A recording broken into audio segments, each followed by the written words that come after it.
To the City of East Providence City Council meeting. Today is Tuesday, November 5th.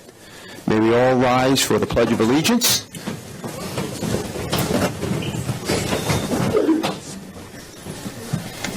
I pledge allegiance to the flag of the United States of America and to the republic for which it stands, one nation, under God, indivisible, with liberty and justice for all.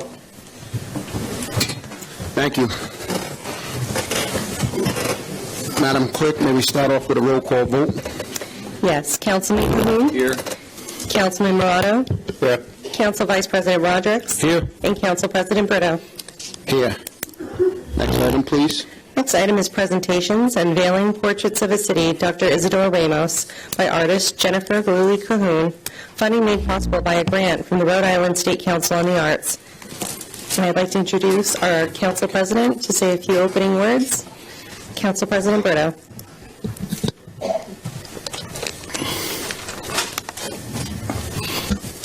Thank you, everyone, for being here this evening, and good evening. Tonight, we are honored to partner with Ms. Jennifer Cahoon as we honor East Providence, Dr. Isidore Ramos. Jen Cahoon has been a great asset to the art community in the city of East Providence. As the Vice Chair of the East Providence City Council, Arts Council, and the former Arts Department Chair at East Providence High School.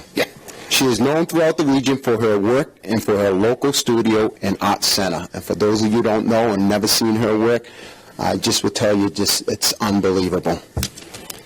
The Portrait of the City project, voted by our residents, is a great chance to honor a local person who have contributed much to the community culture.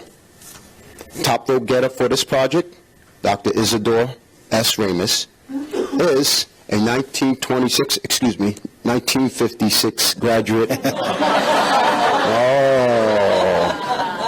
I'm only kidding. 1956 graduate of East Providence High School, where he was a top athlete for ever attended East Providence High School. He has received advanced education from Southern Illinois University and the University of Connecticut. He was the first person of color to teach at East Providence High School and worked as a gym teacher, dean of students, assistant principal, and assistant superintendent of schools. He has also attended international education conference, particularly in China and elsewhere. Dr. Ramos went on to be elected to the East Providence School Committee and also the City Council. He's held the title of Mayor, the first person of Cape Verdean descent in the United States to do so. He has been inducted into the East Providence School Hall of Fame, Rhode Island Wrestling Hall of Fame, and this coming weekend, he will be introduced to the Cape Verdean Museum Hall of Fame at the Riviera. He has been an active volunteer for many groups in our city and state. Currently, he serves on the Rhode Island State Board of Elections. This entire City Council joins with me in honoring Dr. Ramos tonight in conjunction with Jen Cahoon's unveiling of this special portrait. He certainly is an appropriate portrait of East Providence. Please welcome Ms. Cahoon. Thank you. Thank you, President Robert Brito. That was very kind of you. As you said, my name is Jennifer Galuli Cahoon. It's nice to see a lot of familiar faces in the room tonight and to see a lot of faces I haven't seen before. I have done this portrait, as President Brito told you, as the result of a grant that I wrote for the Rhode Island State Council of the Arts that I titled Portraits of a City. This is an individual artist project or grant they do biannually, and they look for artists to come up with projects that can enrich community. I've been pushing for and have been an advocate for public art projects here in East Providence and more public art here in East Providence, because not only does it enrich the community, it can do a lot to help bring people and vitality into our city. So I'm very excited to have this project started, this public art project. This is what I hope is going to be the first of many portraits that will hang here in City Hall, honoring members of our community that have just dedicated their lives to making this an even better place to live. All of the nominees were outstanding on that list, and if we could just give a round of applause to everybody who was nominated and to Dr. Ramos.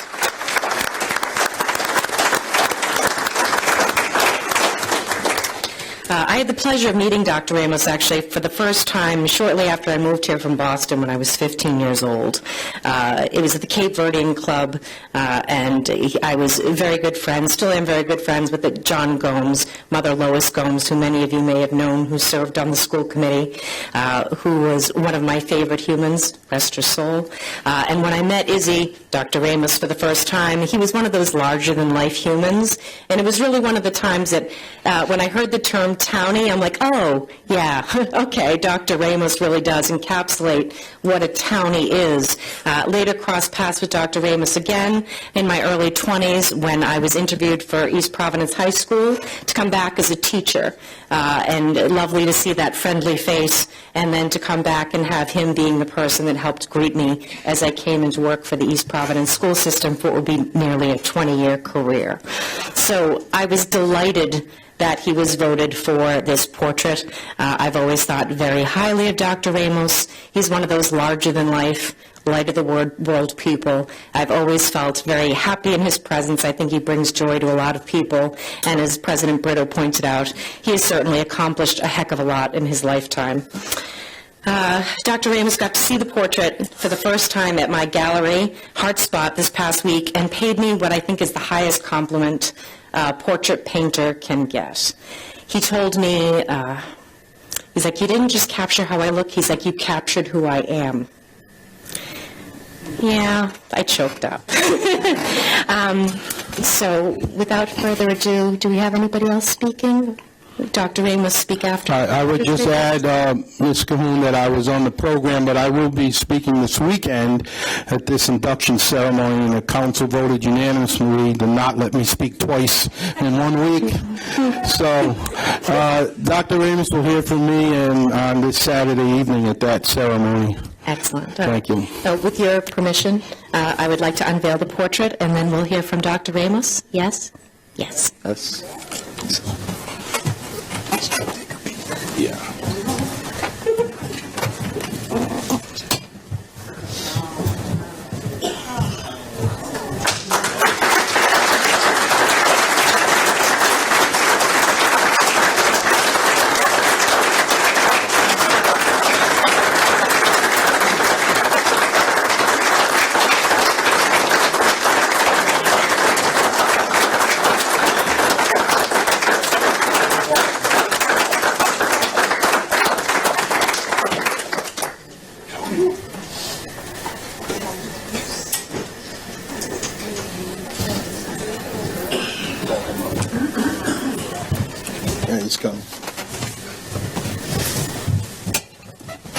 Something's wrong. He's not that good looking.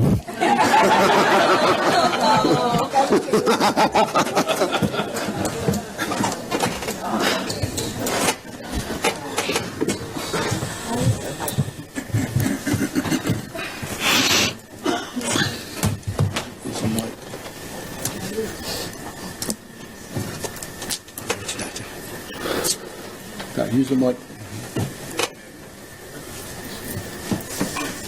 You might have to lower the mic. We can do that. Boy, this is a tough night for him. This is supposed to be a good night for him.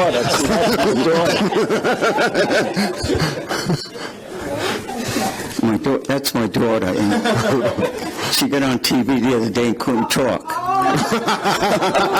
But she can talk now. Well, I'm just overwhelmed. Good evening, Council, community, and all my friends who have come to share another historic event honoring me with this portrait. I am so humbled that my community thought I deserved this honor and voted for me to have my portrait in City Hall. I would like to acknowledge these next people. Not only do I know them through my education, through politics, and growing up in the community, I want to acknowledge Millie Morris, Val Perry, Representative Amori, and Dave Kelleher. It should be noted, all of these people have contributed much to our community. I am pleased to be with this distinguished group and call them my friends. I would like to say, and I heard this by someone who is much more knowledgeable, that no man is an island unto himself. To achieve these honors, it takes community involvement. Therefore, I want to thank you, the community, for your endorsement for this great honor. Thank you very much. Thank you.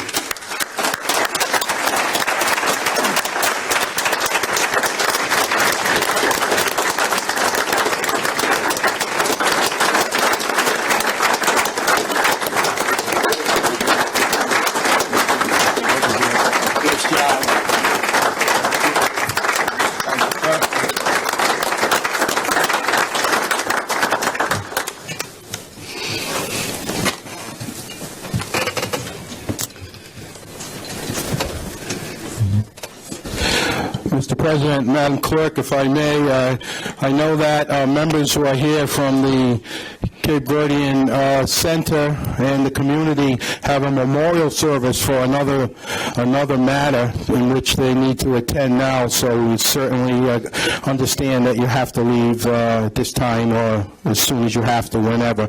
And thank you for your attendance tonight. Thank you, Dr. Ramos. Thank you, Ms. Cahoon. Members of council, let's take a picture together. Nice. Can we move the picture? Sure. I think it'll be a nice opportunity. Center? Yes, right there. Get my solo out of the picture. Okay, yeah, you two first. You get in there, you two first. Yes. Ellen Cornell. Hi, nice to meet you. So tonight, in the newspaper, but it was published by the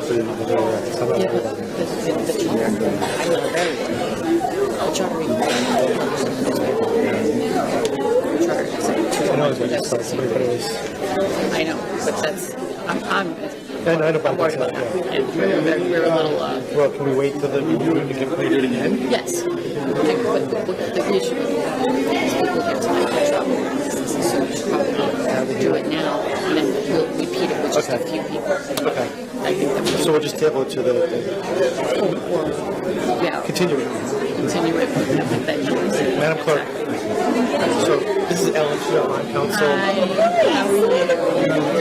So I'm hearing about this for the first time. I know. We have to, right, exactly. So what we're going to do is, We're going to table the next so meeting. we're going to have the hearing. People are needing to travel distances, so. So we'll have the hearing, and we'll just table it until the 20th. So we're having We'll take a recess. right the 8th. That's so smart. We'll tell Bob that.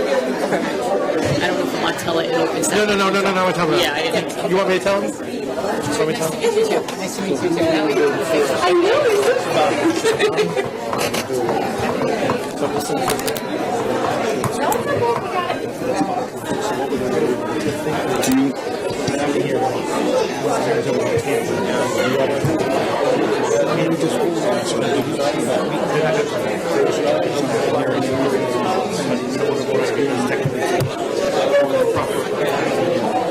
Have the hearing, we'll just table it to another date, so we'll advertise it. So this Jay, yeah, I think so. Well, Ellen Cornell, she's up on we have people who travel a lot. Yeah, oh no, that's right. I didn't know anything about this until right now.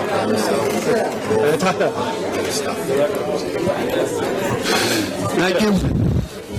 We're gonna proceed with our meeting, so if we can all just keep it down for a moment. know.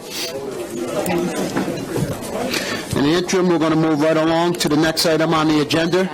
Okay. That's what we're doing. Yeah, if we want to, I'll mention it. Just when we get to it, I'll tell you what we're Okay. The next item on the agenda, No, you could just say. Next item on the agenda is approval of consent calendar for vote. What about those other proclamations? So just on one housekeeping note, I'd like to note that for the proclamations with regard to the community service recognition, we're going to, we're requesting that we table that to the next meeting. There's some members who couldn't attend tonight, so we want to make sure they were here.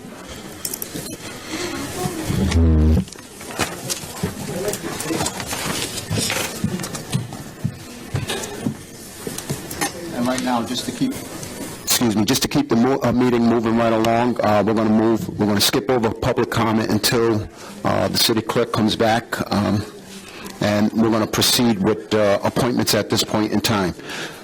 Next item. No, we've not done a consent calendar. Okay. So, Mr. President, I move to approve the consent calendar as reported. Okay, we have a motion on the floor to approve the consent calendar as reported. Would anyone like to second that motion? Second. All right, we have a second at this point in time. Roll call vote. Councilman Cahoon. Aye. Councilman Morado. Aye. Council Vice President Rodrick. Aye. And Council President Brito. Aye, thank you. Next item. Next item is public comment. We have one gentleman today. Mr. Smith? George Smith?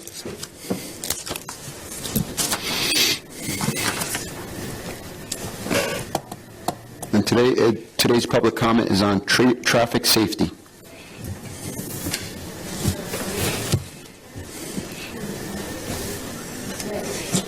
First, I'd like to thank Councilman Cahoon for all its efforts. I feel you educated the people and let them know how underfunded the school department has been by the city council for years. And if it wasn't for your efforts, the school department budget would probably be cut this year. Thank you. Councilman Morado. Yes, sir. Thank you for your efforts on the sewer and the water abatement. And you're looking into the sewage treatment plant, is that correct? Yes, sir. I asked one member of the council last year, what's the story on the deal with Barrington on the sewer treatment? You know the answer I got? We're okay.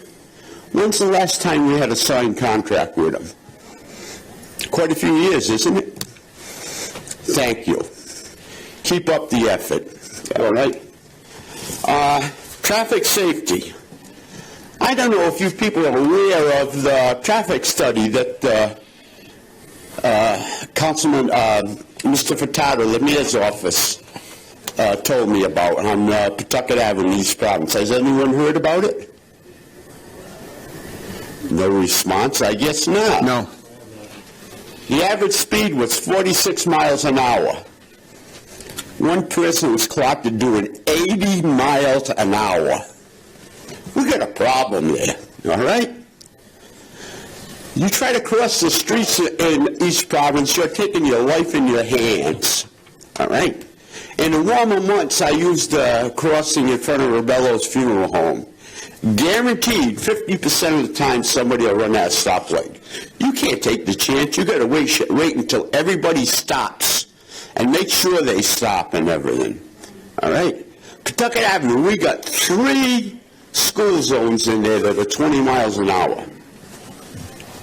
Why aren't these being enforced? I know it's not your deal, not your responsibility to make sure they're being enforced, but we got a big problem here. All right? A big, big problem. People are going to get killed. I hope, and one thing I looked at, I saw you people, Councilman Brito, you bringing in, talking about bringing in speed cameras. It's on the docket for this. It's on the dockets. One thing I'd like to ask, if they bring in the speed cameras, city vehicles, who's going to pay the fine on that when they're caught? Should be the individual. It should be. Mm-hmm. I mean, I've been traveling on Pawtucket Avenue and everything, and had city 30-mile-an-hour zone. They're doing 45, all right?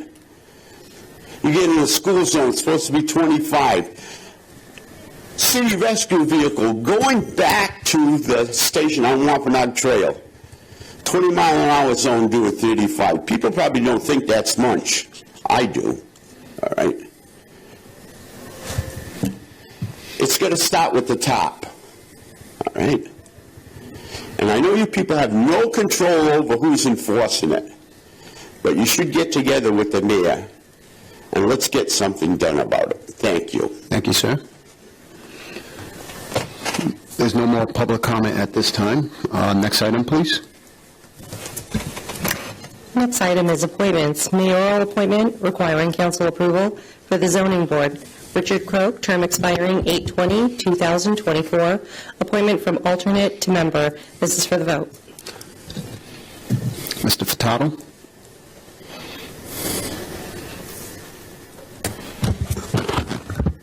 Good evening, council. Good evening.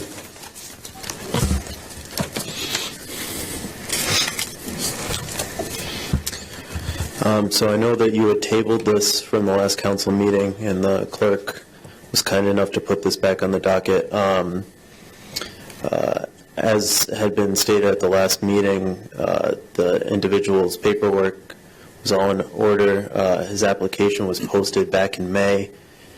It was filed. It was put on the board in City Hall. It was put on the website, which follows through with the ordinance. So I'd just like to know if there are any reservations, if you want to let me know right now before you voted. So, at the pleasure of the council, yes. I want to thank you for the due diligence. I move approval of this appointment. Okay. Any discussion before we vote? Any discussion on this appointment? If not, we have a motion on the floor for approval. Would anyone like to either discuss, or we can proceed with a vote at this point in time? Would anyone like to second that motion?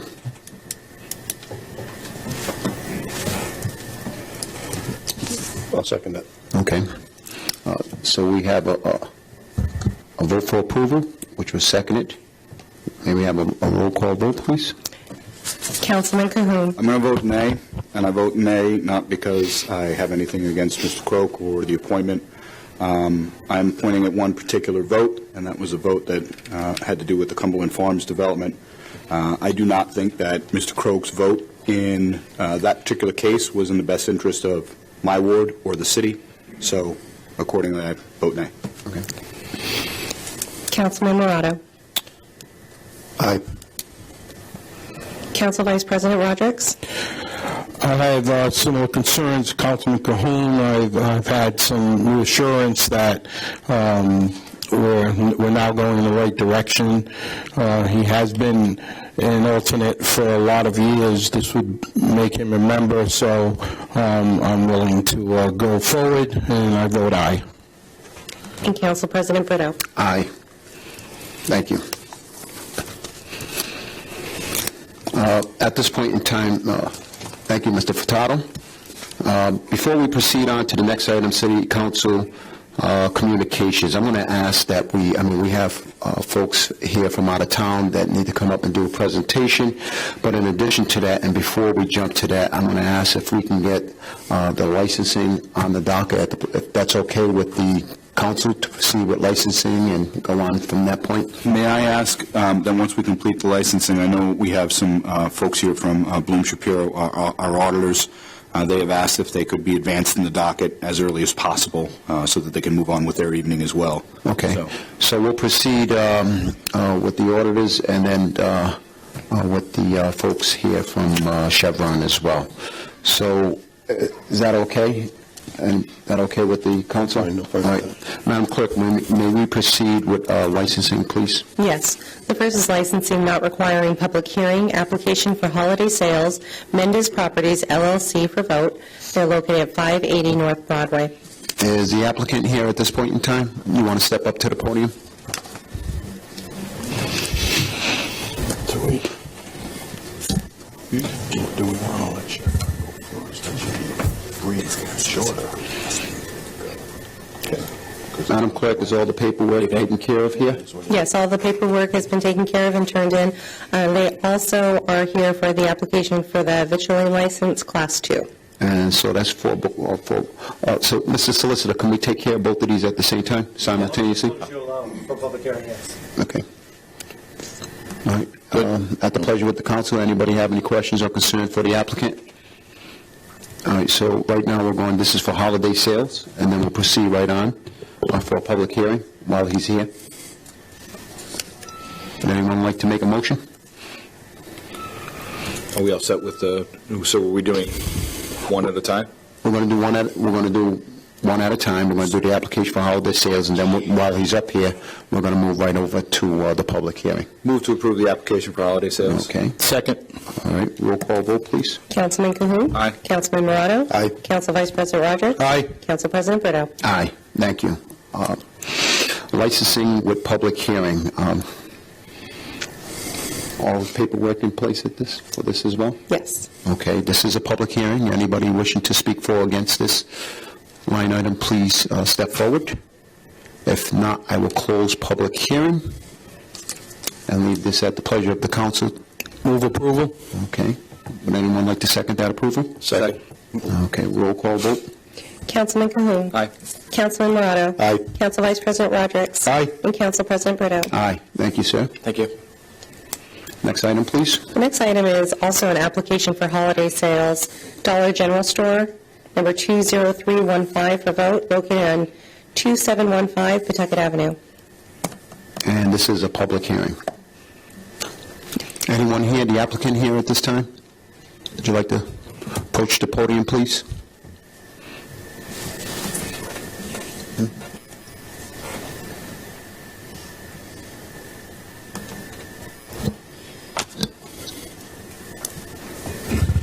Madam Clerk, is all his paperwork in place? Yes, all the paperwork is in place. All right. Thank you. Thank you. Is there anything you'd like to say, or? No?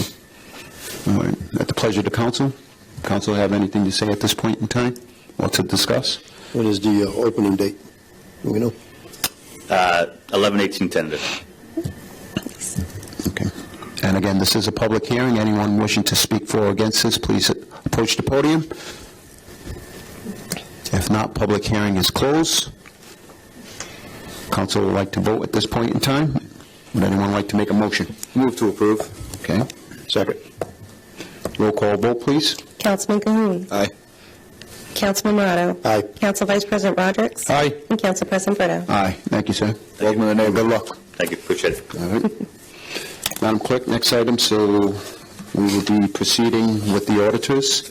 Yes. At this point in time, they would like to step up to the podium. And if you're following along on the docket, this is under Council Communications, item 7, letter C. Mr. President, I had asked to invite the auditors to this meeting, and I think the rest of the council joined in with me on that request.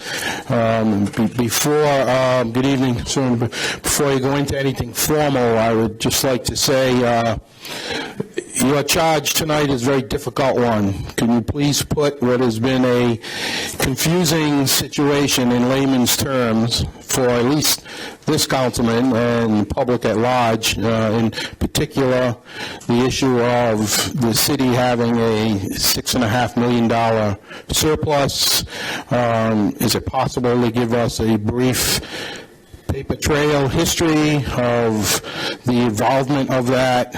Is it liquid? Is there that much money currently sitting somewhere?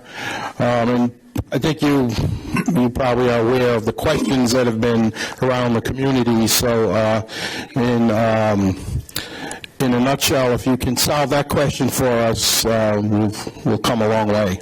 Okay. If that makes any sense. Sure. No, I understand what you're talking about. I'm Ron Nossick. I'm the engagement partner for Bloom Shapiro for the audit of the city. Matt Bonin, who was with me this evening, is the engagement manager. So I'll ask if I miss anything or misquote anything or speak inappropriately, Matt can step up and shut me down. Did you want me to address that first, or because it's very brief, just to give you an update as to where the audit is and get us to the end of that, or I can address Sure, this? I defer to the president on what you want to do, but... Yeah, please, if you would like to address that first. Okay, so from the perspective of the audit, we do have a final draft that has been out for about a month. We provided it to Malcolm about a month ago. At that point in time, we were still waiting on some legal representations from outside counsel that we request as part of our engagement to determine if there are any outstanding litigation that would be material to the financial statements. That has since come back. We are now solely waiting on the MTP schedules that have to accompany the bound financial statements. So our hands are kind of tied relative to those until they are finalized between the school department and Rhode Island Department of Education. We can't move forward, but everything else is done. Our work, quite frankly, is done. We will have a little bit of work to do with the MTPs once they're finalized, but that's all of a couple hours worth of work, so we'll be able to move quickly from that point on. We anticipate issuing a clean or unmodified audit opinion on the financial statements, which will basically say that, in our opinion, they fairly represent the financial position and results of operations of the city for the fiscal year ended 10/31/18. Relative to other requirements surrounding the audit, we're required to report to you internal control matters as well as compliance violations related to both financial statement internal controls, controls over the financial reporting systems of the city, as well as any major federal programs that come up relative to the single audit. We, in the context of internal control findings, working down, if you will, the most significant would be a material weakness. We do not have any material weaknesses that we'll be reporting. Next level down are significant deficiencies. We do have a significant deficiency relative to internal control over financial reporting.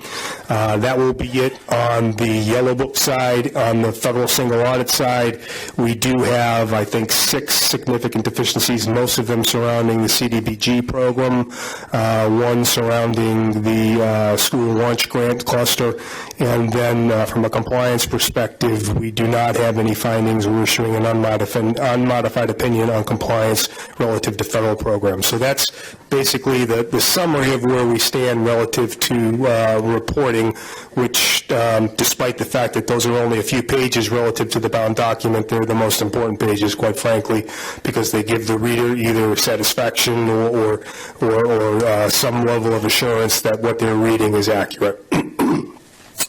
From the perspective of the questions that were raised at the beginning, I would, and I don't, any comments I make relative to terminology are not meant to be derogatory to anybody, but surplus to me means something, and what this is not a surplus relative to the term as it relates to financial reporting. What we have is an interfund liability. It's often referred to as due to, due from, and there's due to, due from activity throughout the city. It's while the most material transactions take place between the city general fund and the school unrestricted fund, there is other activity going on between funds in the city. The balance as of October 31, 2018 is a little over $6.5 million, a liability that the city owes the school fund, the school unrestricted fund. At the end of 10/31/17 fiscal year, that liability was $9.3 million. So it actually has declined over the past fiscal year by a little under $3 million, $2.8 million. Unfortunately, we came in, the first audit that Bloom Shapiro performed for the city was on the fiscal year ended 10/31/17. We do not have detail moving backwards relative to that exact liability between those two funds, between the city general fund and the school unrestricted fund. The note disclosures from prior years did not give a very clear, broken out disclosure relative to which fund owed what to what fund. What we do know is from the school unrestricted fund standalone, if you go back to 2012, there was a receivable now on the school unrestricted fund of a little over $11 million. That grows in fiscal 13 to about $13 million. 12 million the next year, 14 million the next year, 18 million the next year, then it starts dropping to 11, and at the end of fiscal 18, we're at $8.1 million. So general fund of the city owes it 6.5. Obviously, some other funds also owe it some money, again, relative to the ebb and flow of cash management during the course of city operations. So what it is simply an interfund liability between the two funds. There isn't a surplus, if you will, outstanding relative to these funds. Can I ask if in 2017 there was a $9.3 million due to the schools from city? Correct. And then it dropped to 6.5 thereabouts. Explain to me how then, why did it make sense to say continue to cut the school department in their budget requests those years? As a layman, I would say to them, well, we owe you $9 million. Why am I going to cut you $300,000? I'm sure there's a budgetary answer to that, or an accountant's answer, but to my constituents, to me, it seems to make sense that if I owe somebody $9 million, I'm not going to cut them another $300,000 or $400,000 or $500,000. I'm not going to get rid of things like middle school sports and cut salaries and do all those things that we went through for years while we had this due to from situation. Could that have helped? Could that have handled those difficult times we went through? As you well know, as auditors, we're not part of your budgetary process. I certainly understand or believe to understand sometimes the thought and process that goes into formulating a budget on an annual basis, but this really has nothing to do with the amount of appropriation that the council either had or did not have the political wherewithal to provide. Those funds are simply an interfund liability. The appropriation stood wherever it was formulated, and the school department had every right to expend every dollar up to the level of that appropriation on an annual basis. If you go back in history, again, if you go back to 2012, there were some relatively significant surpluses being run out of the school unrestricted fund. So while they had a certain level of appropriation that was coming from the city and a certain anticipated revenue stream coming from the state of Rhode Island, they surpassed those revenue streams from the state of Rhode Island. They got the total appropriation from the city, and in the end didn't expend, in fact, the amount of their total appropriation. So they ran some surpluses over a series of years, which I'm speculating. So you can take it for what it's worth, but it's pure speculation. The due to, due from has to do with cash flow and cash management. And, my mind tells me if you ran a $7.5 million surplus and all of that is sitting in your fund balance at the end of the fiscal year, and next year we're appropriating $50 million for you, maybe from a cash perspective, you only need 45 of that $50 million. And I think that's basically what was going on, was the appropriation stood. It had nothing to do with how much money got moved over there. As long as all the bills were paid, there was adequate funding to pay the bills. The due to, due from probably grew if there was some cash sitting over there. And now, the last few years, that school unrestricted fund has run deficits. So that, in logic, tells me why that 9.3 probably went down to 6.5. My last comment, and I'll give way to the rest of the council here, but so we don't use the word, it's not a surplus. What word would I use? It's an interfund liability. So if the city were to pay the school department tomorrow $6.5 million, that would not give the school department any authority to spend another nickel. They would have to go through the appropriation process in order to spend those dollars. If they're clamoring for dollars because they don't have enough money to pay their bills relative to the existing appropriation, then by all means the money should be over there. But when it comes, it's not a revenue. It's sitting on the balance sheet. It's sitting on both funds' balance sheets. One fund is going to liquidate a liability, and the other one is going to liquidate an asset. It's all going to stay on the balance sheet. Thank you. I do have a question, one question that is, of that $6.5 million, how much of that came from the state, federal government, or it's not divided that way, broken out that way? No, it's not. There's a spend down policy relative to fund balance, but how you could ever identify how surplus was generated, your guess would be as good as mine. Yeah. Thank you. Any other further questions from the council? I've got a few questions, but you have to explain it to me in very layman terms. Sure. I think the big question is, as Councilman Rodrick has mentioned, and you answered that question, Councilman Brito, because that's going to be my next question.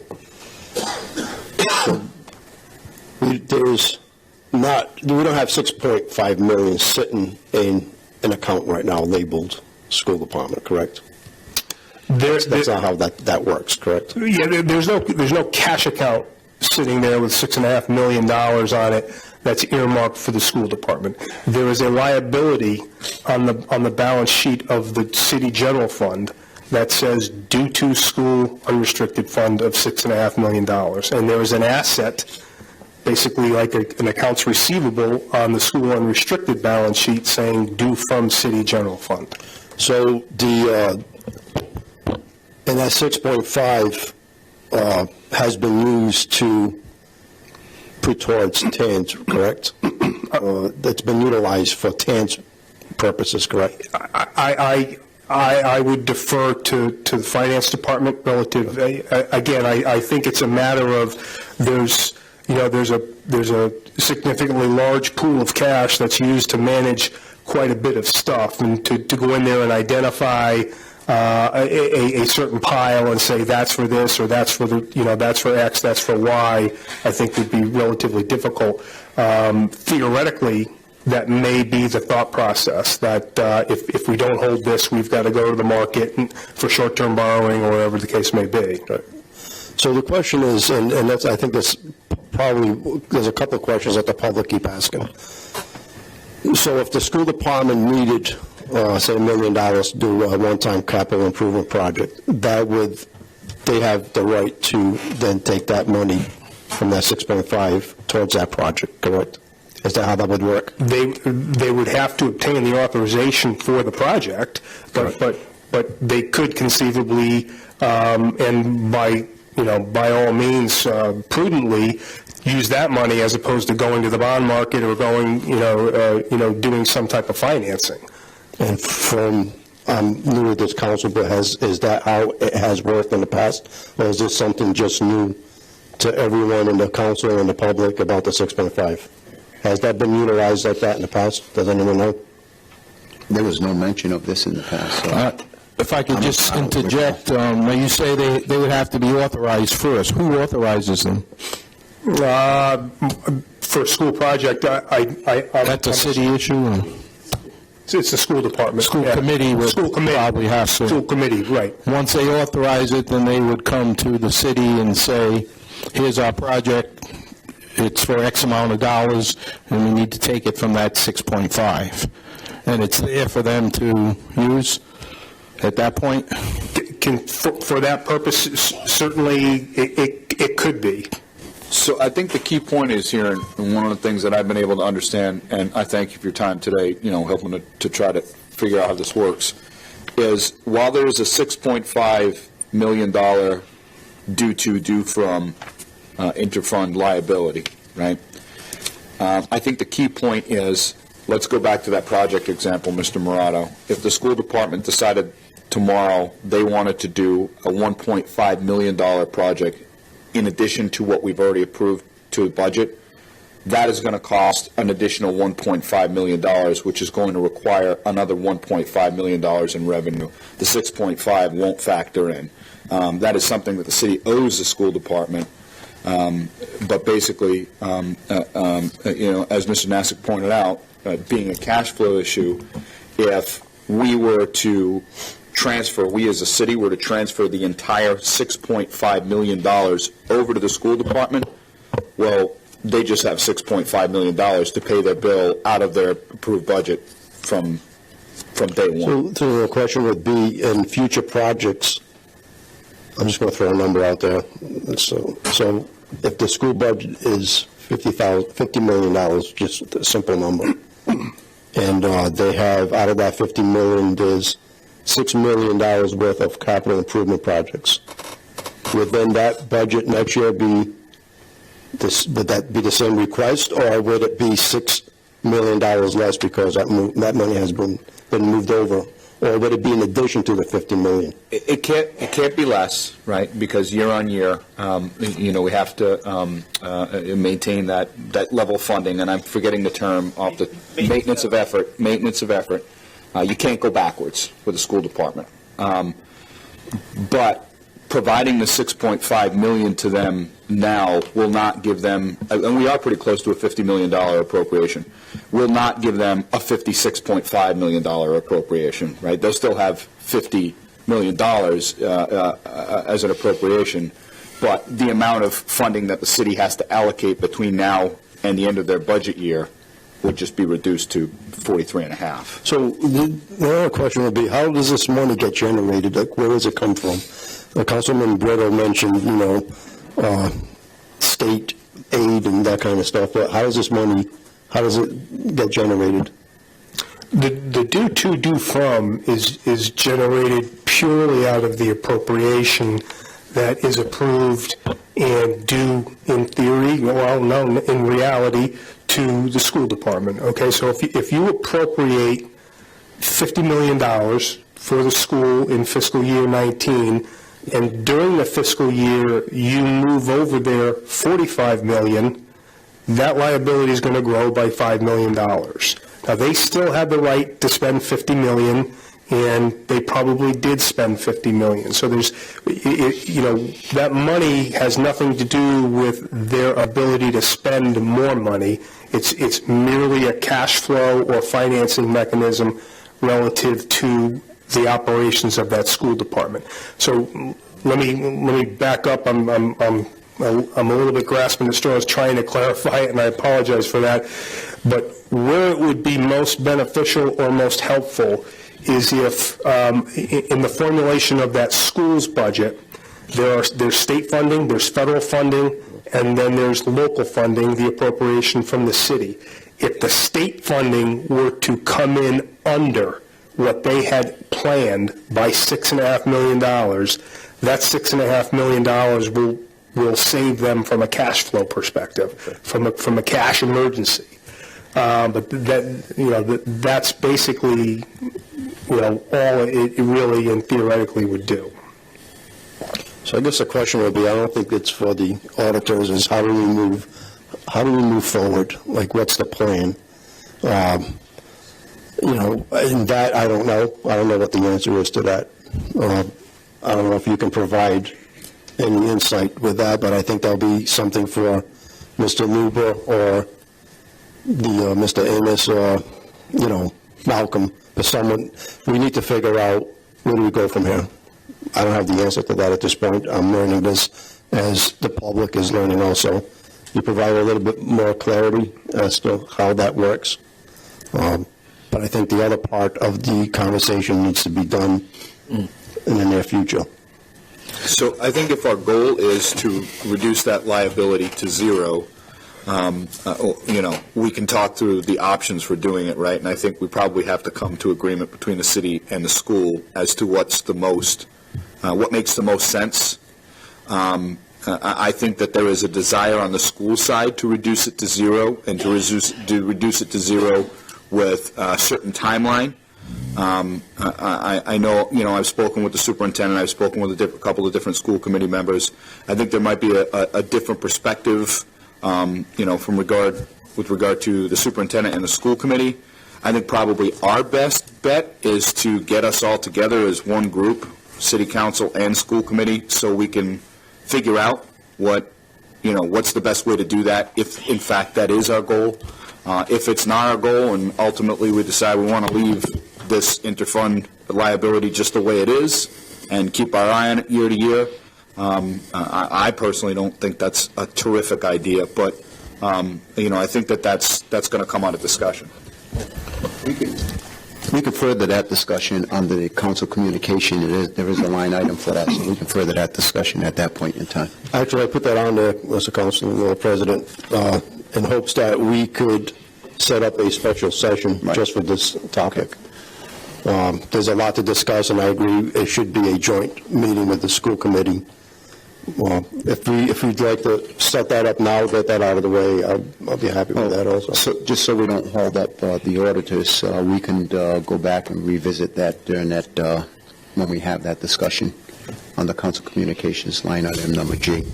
But any other further questions for the gentleman? No, thank you. No, thank you. Very good. Good. Thank you, sir. for having me. You're welcome. If I could have the council's attention for just a couple of minutes, I'd like to point out a couple of things. And I appreciate the auditors for coming here and trying to clarify. I've been trying to do it, and you understand, even after he said it, it gets confusing over debits and credits and balance sheet and income statement. And as he said, it was 9.3 at the beginning of the year. It was 6.5. So we have given them almost $3 million in fiscal year 18. And what's been happening before is we had said when the school needed money, we'd give it to them. And so they asked for $3 million more, almost $3 million more in 18, so we have. We sat down with the superintendent and their finance director earlier today, and we talked about possibly how to go about the transferring the money. Should it be 1 year, 2 years, something to look at. And we agreed we'd provide, or they'd provide, and we provide a cash flow so that we could get an idea of when the needs would be and then when, what would make sense to spend that down. And I think that was about it. I just wanted to clarify a couple of points. Was there consensus? I'm sorry. No, go ahead. Was there consensus today between the bean counters in each department and how to proceed? Yes, and they could. I don't have that right to say how we can proceed. It goes to me, honestly. We don't have that right. But we agreed upon the number, and the superintendent said that, she didn't want to, transferring them, she didn't want to hurt the city by transferring all the money and causing another $80,000 of expenses.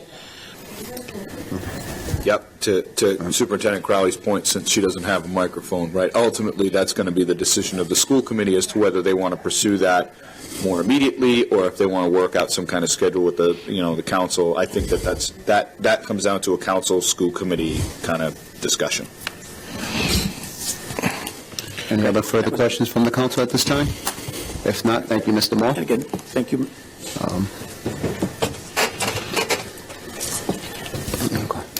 Next item, please. The next item is going to be under ordinances. It's item B, second passage for vote, public hearing, adopting an amended East Providence Waterfront Special Development District Tax Increment Financing Plan, the amended project plan, and authorizing the issuance of bonds to finance certain public infrastructure and public improvements necessary in connection with the Unical site project, sponsored by Councilman Brito. So before we proceed with your presentation, Mr. Solicitor, would you like to... Yes. So as you know, this is down for second passage. Under the charter, second passage ordinance needs to be advertised with a date of a public hearing. The public hearing date that appeared in the Post was the incorrect date. It wasn't tonight's. It did not have tonight's meeting on it. However, everything else was posted in accordance with the Open Meeting Law, Secretary of State's website, our agenda. So what I'm recommending, because these things can get very technical and we don't want to jeopardize the tax status of these bonds. What I'm recommending tonight, because we did have people come in from out of state for this hearing, is we will have a hearing tonight. I will ask that the council vote to approve the second passage, which will then be ratified at another council meeting, which we will have the right date, so we can publish it for I think the next meeting is November 19th. So it's a little unorthodox, but it's just make sure that all the T's are crossed and the I's are dotted. What is actually advertised? I mean, it's not the ordinance. No, it's just the date of the public hearing and the title of the ordinance. I believe that's what the city clerk does. But it has to have our charter requires that it be advertised for the public hearing with the date of the public hearing, and the date of this public hearing was not today. What was it advertised as, Madam Clerk? 10/29. 10/29. So there was an error there. At another point on this agenda, we're talking about charter amendments for the future. We're going to talk about publication requirements for ordinances in the future. Yes. I think that we need to do that. Thank you. Sorry to hold us up. Thank you. Thank you. Monty? This was all yours. All right, thank you. I'd like to thank you, President Brito and the City Council of East Providence.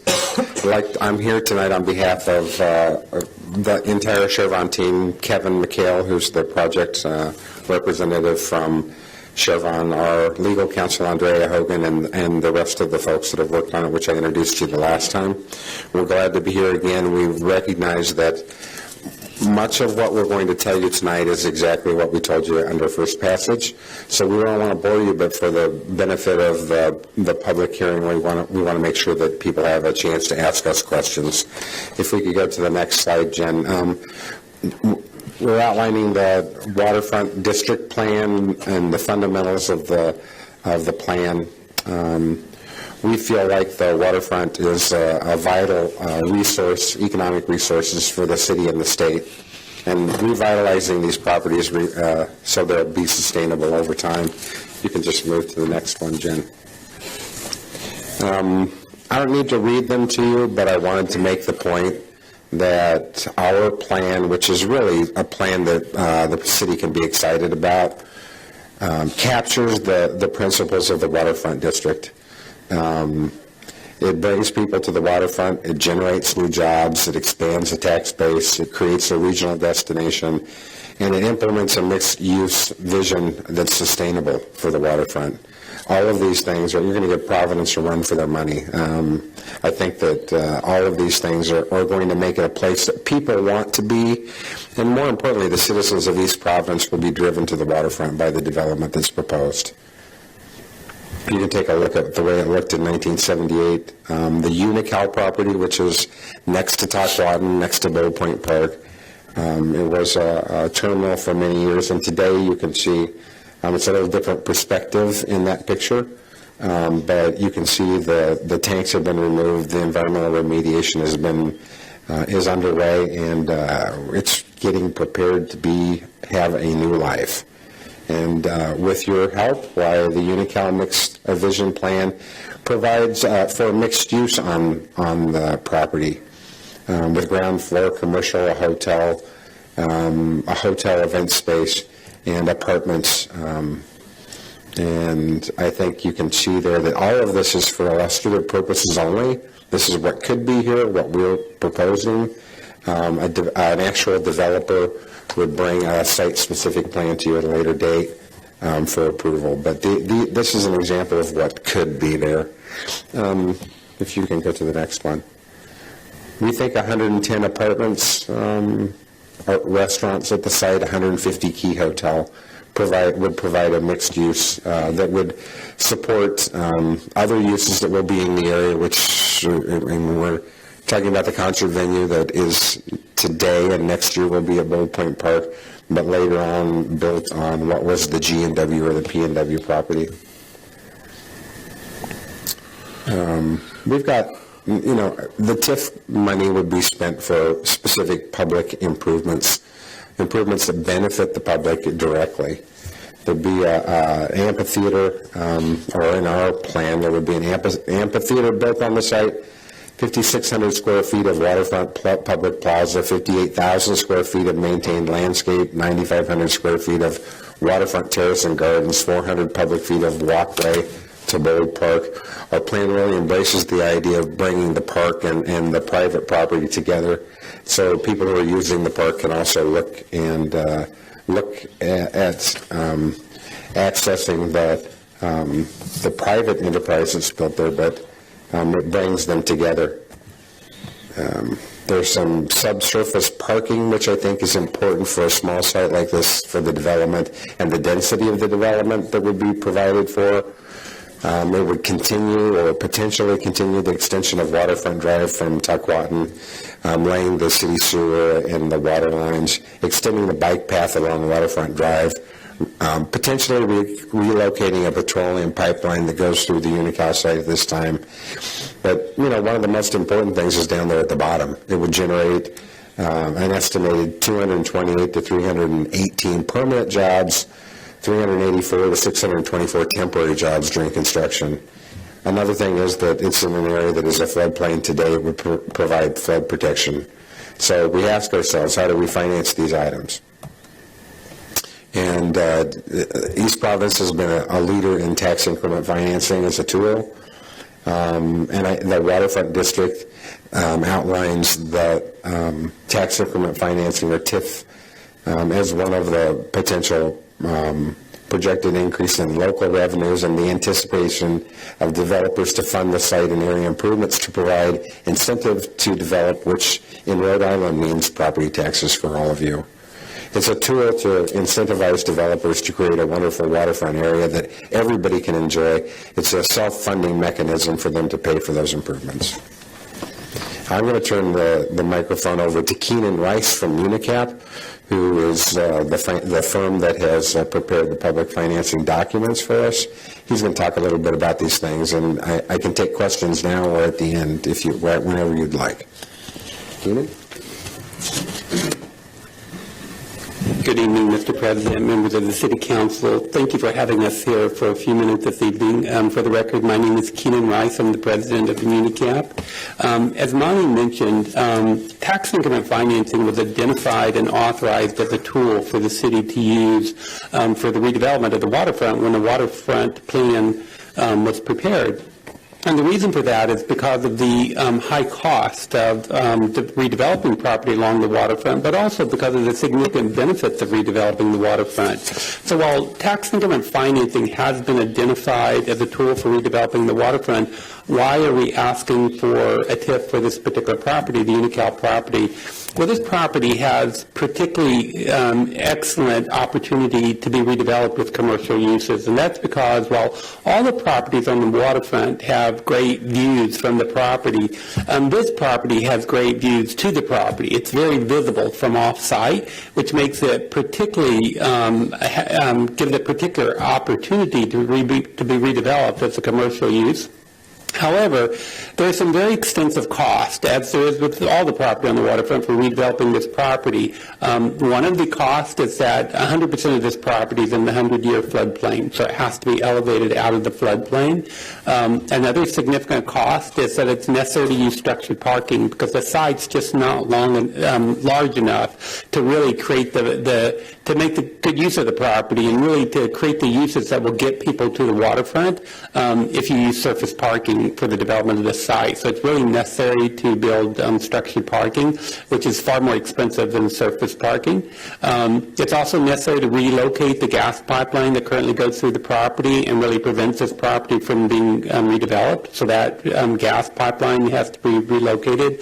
There's a number of public uses that are proposed for the redevelopment of the property, the amphitheater, including other public space. And those uses are very important because one of the very important goals of this property is to create opportunities for people to come to the waterfront. And so we want those uses as a part of the property to give reasons and opportunities for people to come to the waterfront. And then there's also the significant public improvements. All of these costs add up to over $27 million. The revenues from the development support the development itself, but those revenues will not pay for all of these extensive costs of the public improvements. Mm-hmm. The TIF that's being proposed here is for $9,370,000. That sizing is based on your sizing constraints, your policies, as well as it's the same approach that we used for Kettle Point that allowed that project to successfully move forward. This TIF, as it was approved by the City Council, was very critical to allowing Kettle Point to go forward and to become the very successful development it's becoming. It's also the same approach for a TIF that you approved on the Gulf property. So we're following that same format and those same terms for the TIF that's proposed here, and that led to the same sizing that's being proposed here. It's important to understand that while the TIF will be approved by you at this point in time, the bonds will not be issued at this point in time. And in fact, bonds will not be issued until a developer comes in. Chevron's in the energy company. It's not a real estate developer. That's not its expertise. So it plans to bring someone who does that, have that expertise at developing real estate. So before bonds are issued, a developer will be brought in. That developer will prepare specific plans for the development of this property, bring them back to you for approval. It will also design the improvements that need to be made. Those plans will have to be permitted. The work will be bid out, and financing will be obtained. All of that will be done before the bonds are issued. So the bonds only get issued when development's ready to go forward. I also want to note that it's only the increase in real property taxes that go to these bonds. In other words, the developer has to perform to produce and create new property taxes to really get the benefit of the TIF.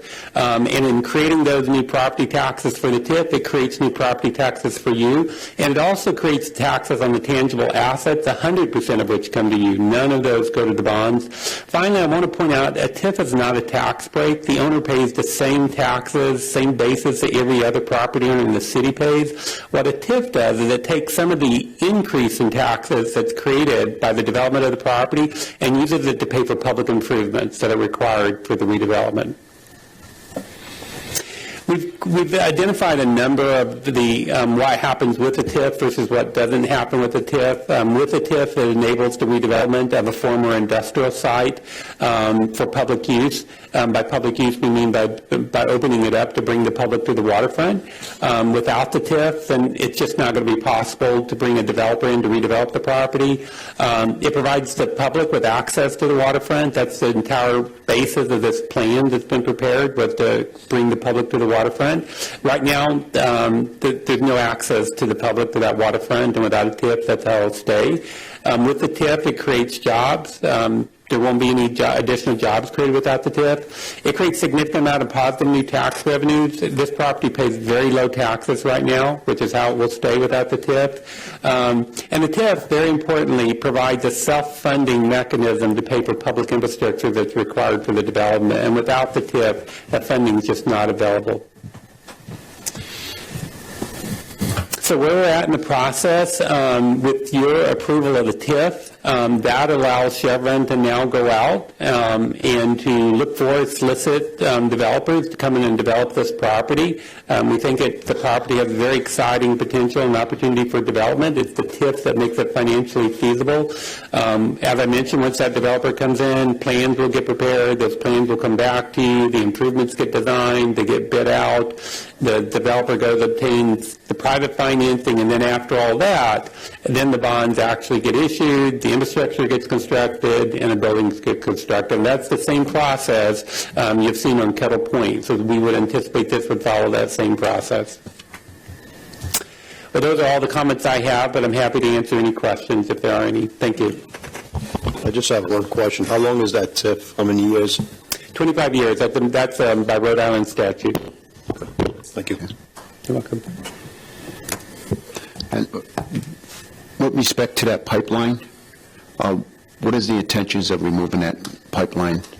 It's not intended to remove it, just to relocate it. It's an important pipeline to provide Monty could address this in more detail if required, but it is an important pipeline to provide fuel oil to the area here, and so the pipeline's not going to be removed, but right now it runs through the property, and so it really prevents that property from being redeveloped. So it's going to be relocated, I believe, more to the perimeter of the property to allow the property to be redeveloped. So then would it be It transects the site today, And you can see up there why at the very edge of the property, we're proposing moving it to the edge rather than having it go all the way across the length of the property. Okay. Would you, at the time it's not removed, but or not replaced, removed and relocated, would you have to remediate that portion of the property as well? The property is going to undergo remediation. For me to speculate on what happens at that point, it's impossible for me to do that now. Okay. Again, I just want to remind everyone this is a public hearing, so anyone wishing to choose to speak for or against this ordinance, please approach the podium. Mr. President, while we're doing that, I wonder if it's appropriate maybe to ask Mr. Fazioli to come up and see if he has any perspective that he'd like to share with regard to this. Mr. Fazioli, would you like to speak with respect to the ordinance, considering that this was approved by the Waterfront Commission? And I'm happy to answer any questions. I know this can be a complex decision that the council will be undertaking, but I'm, again, happy to answer any questions. But, the Waterfront Commission reviewed this and worked with the consultant that Chevron has employed. We had their numbers reviewed by our own consultant as well, our own economic consultant, and he confirmed a lot of their assumptions. But, really why I think we want to do this, I think we want to spend just a minute on why we're doing this. I know there's a lot of numbers, but the reality is East Providence has a lot of positive attributes. It's an accessible community, it's affordable, we have very strong neighborhoods, we have great cultural and public amenities, we have a great degree of diversity, but we are facing some headwinds. Since 1980, the city's been losing population pretty steadily. More importantly, we've been losing population among a very key aspect of the demographic is the 25 to 44-year-olds. Between 1990 and 2010, 30% reduction in that demographic. And, that continued decline will undermine the city's economic prospects going forward. Because those are the folks that really drive a local economy, support local organizations, and really provide to pay for the, municipal services. So if those trends go continued, we'll be a city that's in a slow, gradual decline, like a lot of northeastern former industrial cities, where we'll talk about where they used to be over there, and that used to be over there, and all these companies will go, and we'll have vacant property. That's not a really a part of a community I want to be in. So what we can do to sort of address this issue is to make more land developable, valuable land developable. This is a fantastic site that once it's on the tax roll, it'll generate substantial revenues for the city. It'll provide employment opportunities, for residents and new residents, and hopefully attract new people into our community. Again, the population estimates put out by the state show the city is still declining population through 2040. We can't sustain that. In order to reverse that, we have to do things like this to make land developable, provide for an economic value for the community, not just, for this particular property, but the surrounding areas as well. So the Waterfront Commission approved this unanimously. It was reviewed. We do have a very good template that's been put in place at Kettle Point.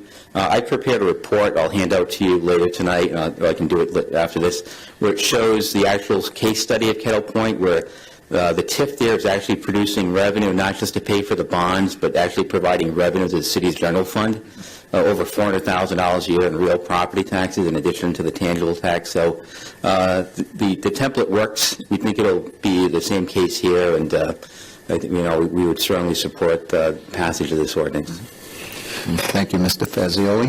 Any questions from the council? I just want to add, I'm sorry, did you go ahead? Okay, that I'm in support of this. I've attended a couple of the Waterfront Commission meetings, have seen this presentation a couple of times. We're too far along in this process now to, I think, change our heading. It's very positive, based on the Kettle Point model, which is Director Fazioli says is bringing in some $400,000 in property tax, and I know other advantages. So it's kind of a win-win. The city is getting smaller, the Northeast, and right in Rhode Island, the northern communities are losing population to the southern communities. Narragansett, South Kingston, Charleston, they're growing, We're not, I know that our school system was at a peak of 10,000 students. We're now at about 5,600. That's half. So anything we can do we'll probably never get back to that, but it's a long way for me to say I'm prepared tonight to move forward and support this. There's one thing I think that's, and I've read through that case study that Mr. Fazioli pointed out, and Bill, I think there's one key figure in there that can kind of help people understand the value of taking these steps. It talks about in 2009 when you still had basically the oil drum farm, if you would, on Kettle Point versus, the current state right now. And I think the number that you had in there was somewhere, the amount of tax revenue being generated off of that land in 2009 was somewhere on the order of $70,000 a year. $67,000, yeah, prior to any development, yeah. And now it's close to $1.2 million, and it's growing every year. The assessed value before the property was developed was $2.2 million.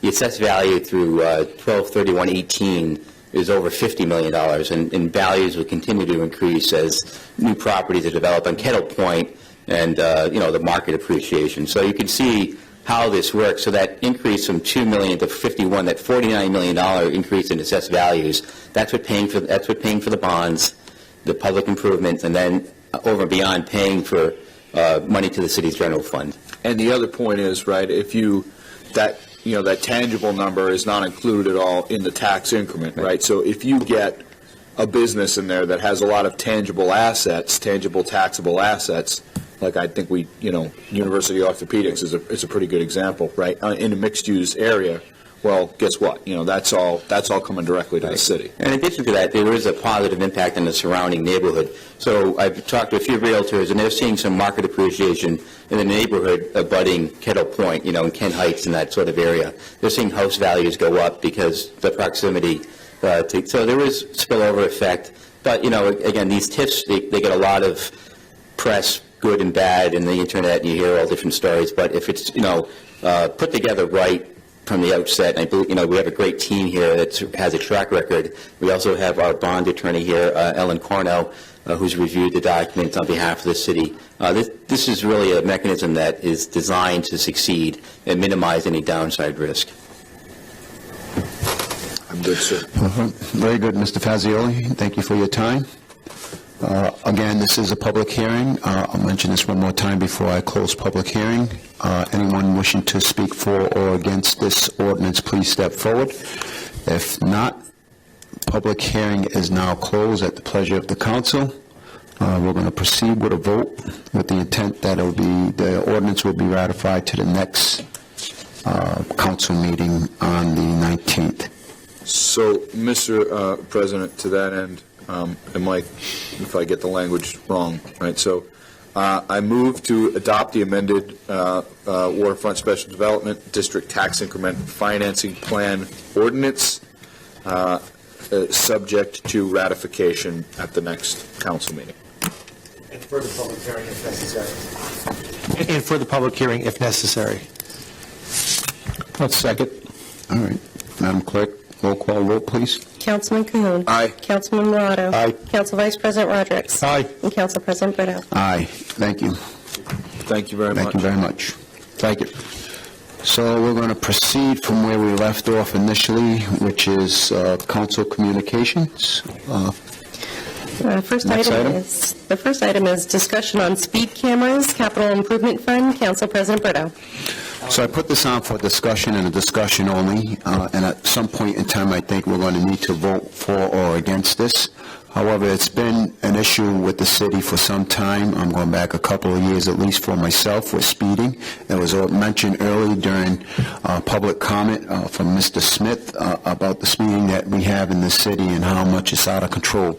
He had mentioned Pawtucket Avenue, but I could tell you from the calls that I get, it's all over. It's not only Pawtucket Avenue, it's all over.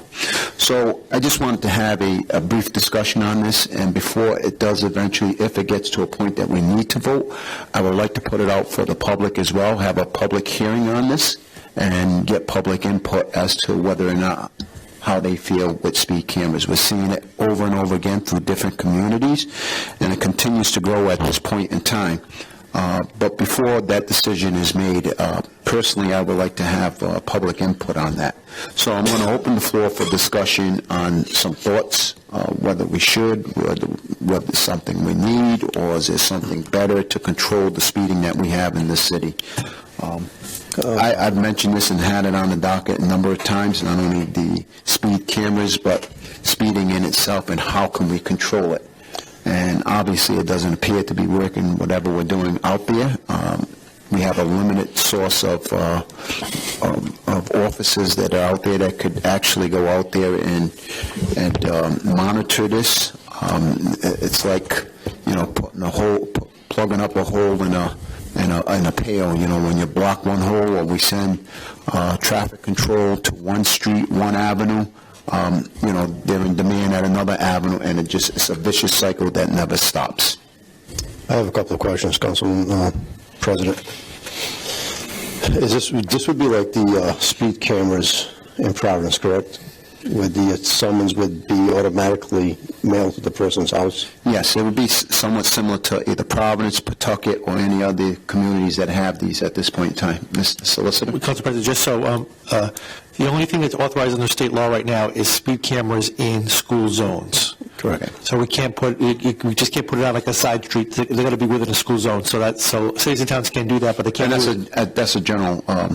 General law. Right. We couldn't do it anywhere else. Yeah. Okay. So it has to be the school zone, and there's a radius, I think. Whether it's that would alleviate and take the police officers or the traffic controls out of those areas and put them into some of the side streets where people continue to speed as well. Councilman Morado? Yeah, I like that idea. However, I would like to see some type of study so we wouldn't run into the same issues as other communities have with that negative press. For example, they are at school zones in Providence, and we've all seen the media, but they are still being ticketed outside of school hours, for example, weekends and after hours. I would like to know, like Pawtucket Avenue, for example, that's, as Mr. Smith mentioned, in front of Kent School. I'm sure that is a huge issue. I would like to have hard numbers, if we can have, and I know the police department has the data collection ability, that they can put that across that road. It would just be a good conversation to have to at least show, we do have this issue here. The other thing I would like to know, it's I believe someone has to be dedicated at the police department to reviewing those summonses and have them sent out. And just so we can at least have a debate about, or a conversation, I should say, about how, we can set parameters. I'm assuming, I don't know, but, is it going to be a warning first? Is there going to be a ticket following, summons after? So, from what I understand through other communities, initially when these are put up, it's a 30-day process that they give warnings at that point in time.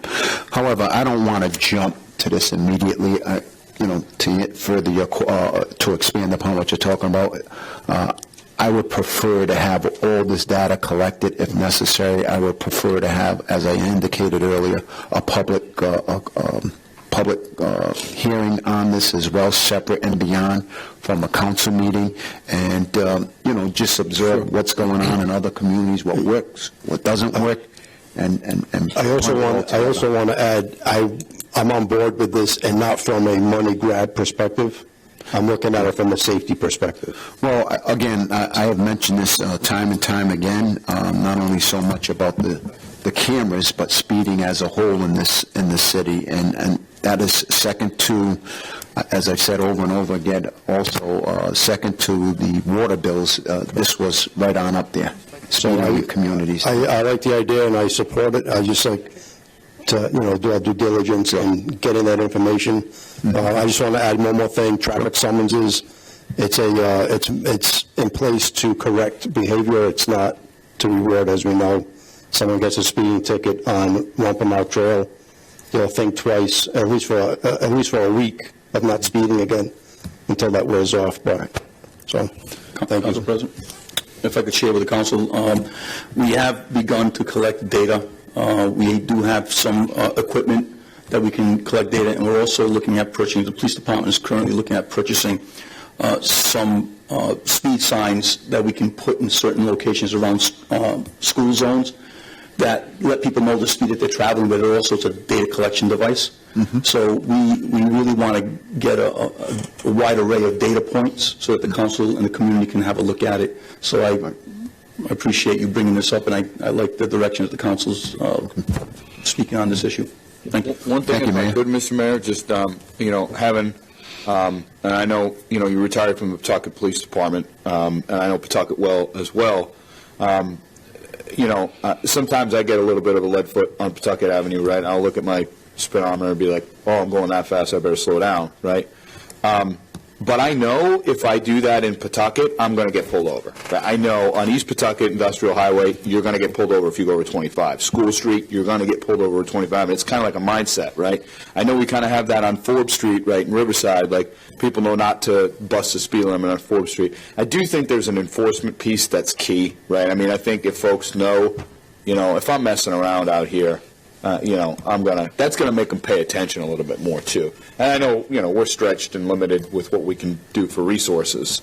But, Pawtucket has earned that reputation on those roads in particular. You don't mess around over there, for sure, It's true. And I don't know the direction that the council will eventually go on with this, but if this is something that we get enough data for you to analyze and it's worth moving in that direction, I certainly would support that.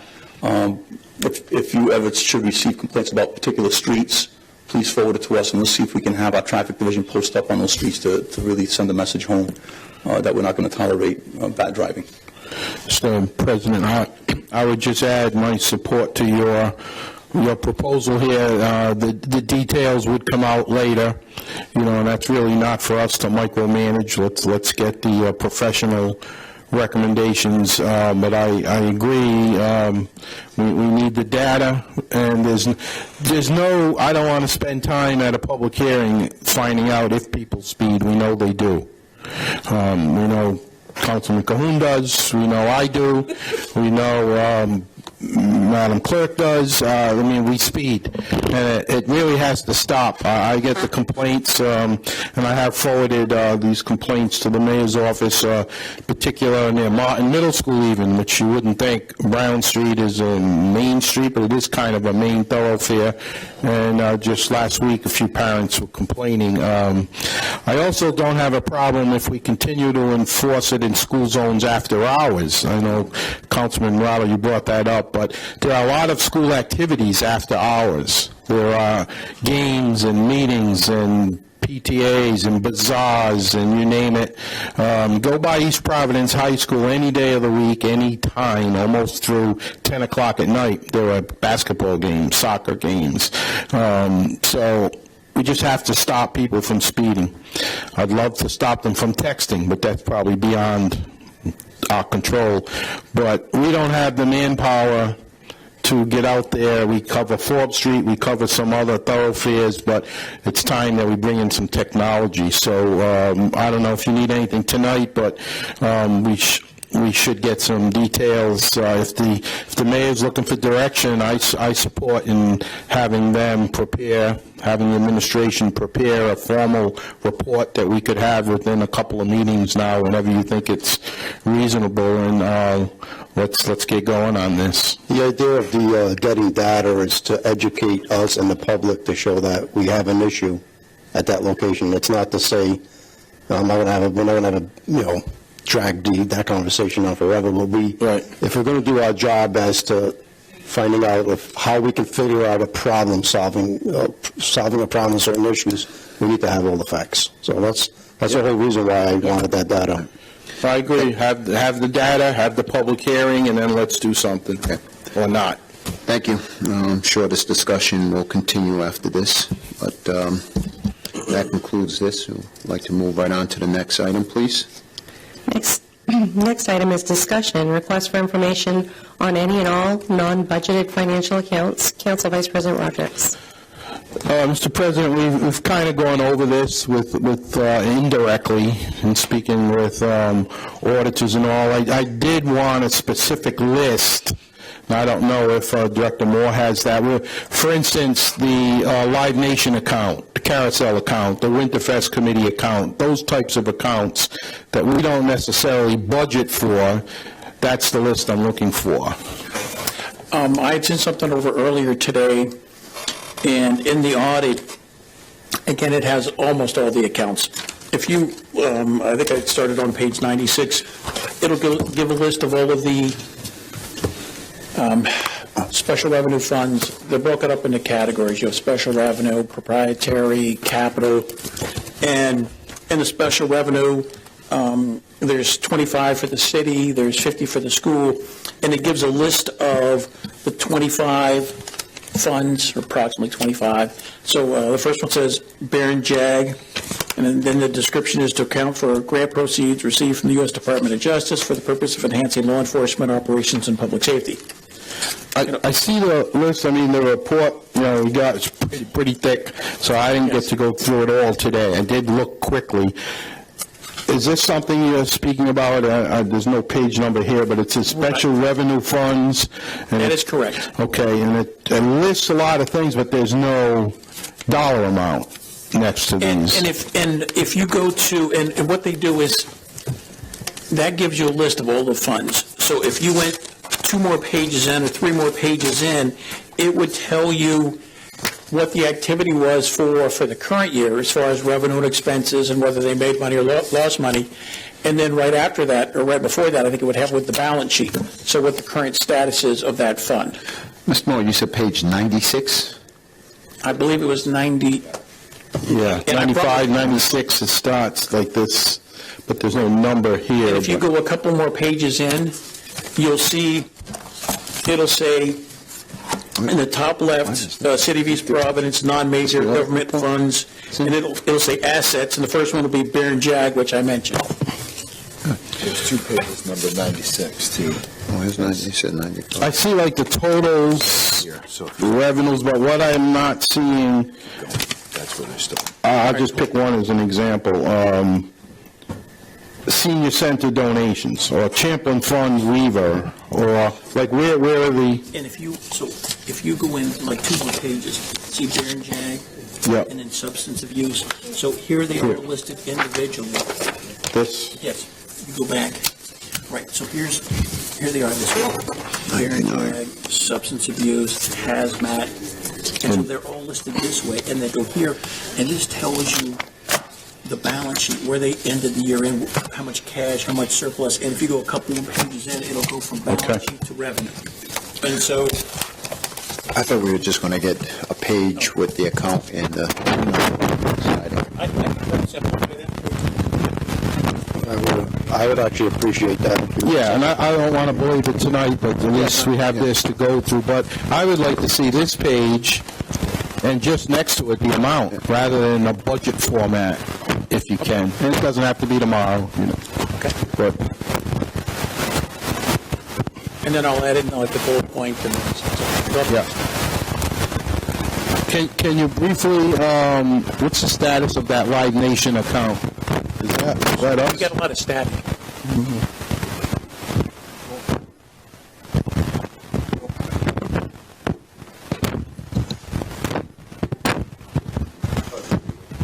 Yeah, because that's the opposite. So don't touch it. Back away. It's like the doctor said, if it hurts to do that, don't do that. Right? Live Nation, a quick update. Do we have an amount?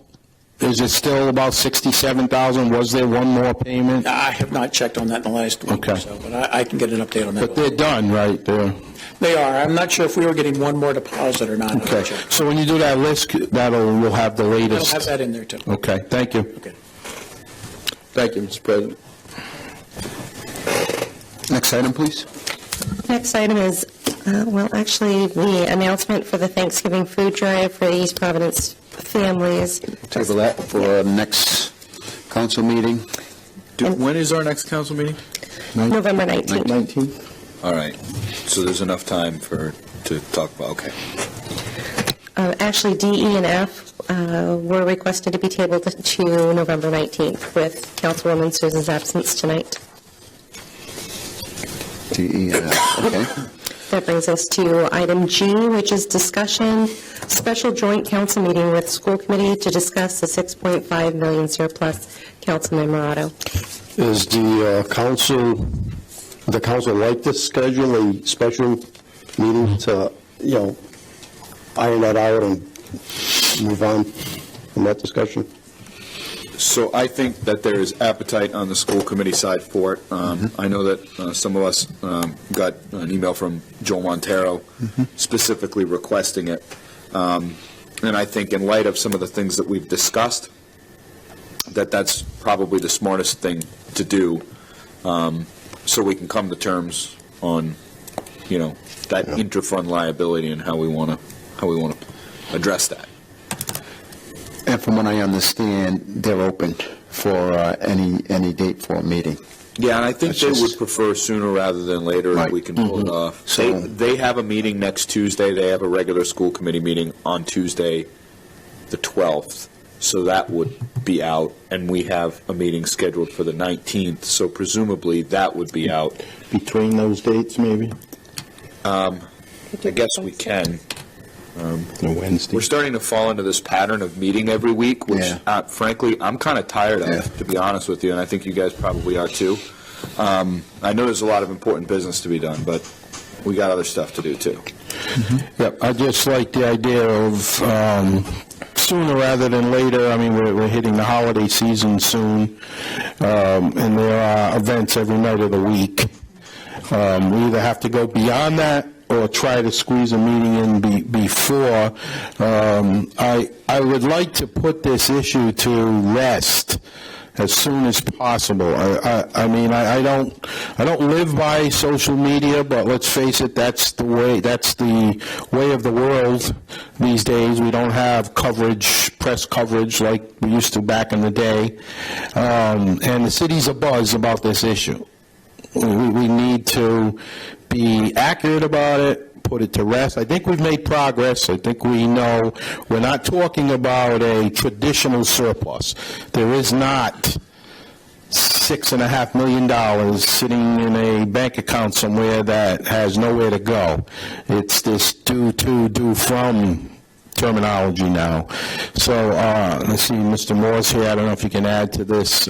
Well, if expediency is the issue, then maybe what you would want to do is break into like a subcommittee, and the council would have 2 people on it, and the school committee would have 2, and they could meet anytime they wanted, and that way they could report back. Why can't we just have a meeting and just iron it out once and for all? And so do we want to schedule a meeting? If so, let's get a date. Is there any reason we can't use our 19 November meeting as a joint meeting? I mean, is there really a whole lot of hot business that's got to get done on the 19th? That means we would just, it's not an issue with me. However, I would just request that, just limit the amount of information you're going to put on the docket. So I'm all for it. We can use that as a joint meeting at that point in time, and just, if we got minor things to put on very quickly to get through, whether it's licenses, things of that nature, I don't mind. But other than that, I'm with you. Because we're heading into the holiday seasons as well, you got to keep in mind, and things are going to really tighten up. So I think that would be the better of any and all dates, to be quite honest with you, Councilman. So I think there are probably 2 hot button items that the council and the school committee could be well served by addressing together. One is kind of putting this one to rest. The other is the discussion of the bonding schedule for the high school construction. Councilwoman Souza asked me at the last meeting when we authorized payment on the last set of invoices where we were in terms of expenditures to date. I asked Craig for that number. We are just a little north of $10 million that has been spent on basically architect and construction management fees, or not fees, but costs and fees so far. So given our initial allocation from the state of $16 million, it's starting to become very critical that we have a plan to finance the way forward, because it's going to get more expensive and more intense. So I think, to me, those are the two items that probably we need to be talking about together. But certainly, if there are any other items, we can put those on too.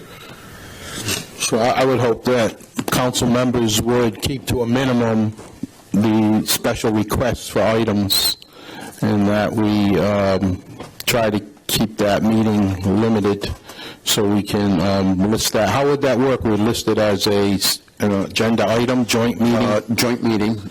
And the school committee would have to advertise on their own? The school committee would have to advertise on their own as well. And whatever the discussion is going to be, Councilman Cahoon pointed out a couple of items. And let's stick to, what we want to discuss instead of going outside the realm of why we're having this meeting. So is it appropriate if Madam Clerk contacts the school department tomorrow, and we'll do what we have to do to advertise and set up the agenda and request that they cover the law on their side, advertise and make sure that they're willing to come, which it sounds like they are. Okay. That would be the school committee action. School committee, right. I'll contact Sharon tomorrow. Okay. Sure. Councilman Morado, is that fine with you? For the 19th, that works. We'll have a light schedule so we can dedicate some more time to that topic. Okay. That works for me. Let's just keep in mind to keep that schedule light so we can focus on what we want to discuss here. Very good. Any other further discussion on this line item? If not, let's proceed. Next one, which would be H, on the council communications. Yep, I'll be very brief on this. As we know, we have, in no fault to the previous charter commission, they really didn't have a lot of time, but we do have some items that need to be cleaned and discussed for charter revision. My goal would be to have a couple of meetings or so in the near future. I know Councilman Cahoon doesn't like outside council meetings, but I feel it's important enough to have some discussion on putting a ballot for a 2020 election for charter amendment revisions. And I've asked Assistant Solicitor Dillon to prepare some guidelines and rules as to how we would move forward with that. So my question would be, do we want to do it right after the first of the year? Or do we, already in November, December, I would say schedule it sometime after the first of the year. If that's the direction we choose to go in, yes, I would say after the first of the year. We've just got over the workshops and the budget. We're going to have another meeting. We've been having a lot of meetings, as Councilman Cahoon had said. We're now into the holiday season. So I think any meetings going forward at this point in time should be just the regular scheduled meetings for the remaining portion of this year, and revisit this conversation for meetings after the new year. Yeah, so again, I just want to put that on there to start having a mindset as to... And that's how I feel personally, unless... Okay. All right. But I do think, to Mr. Morato's, Mike's not on, Mr. Morato's point, that's not something we're going to be able to work through just in the regular course of meetings, right? There's, Mike pointed out another item we were talking about tonight. It seems like every meeting we're like, oh, yeah, that might be better if we could just make an adjustment. So that is going to have to be workshopped for sure. Correct, I agree. All right. Very good. Thank you. So we're going to move right on down, following the order and the sequence that we're in. We've already gone through our licenses. That's going to take us to ordinances, first passage for vote. Madam Clerk. Thank you. The first passage for vote is an ordinance and amendment of Chapter 18 of the revised ordinances of the City of East Providence, Rhode Island, 1998, as amended, entitled Vehicles and Traffic, sponsored by Councilman Cahoon. Just a stop sign. It's a stop sign over in Boyden Heights. If you're familiar with that area at all, Waterview Avenue comes through like this. Curve Avenue comes around kind of like a boomerang at the into Waterview Avenue. The proposed stop sign would go at the end of that boomerang, if you will, where Curve Avenue intersects with Waterview.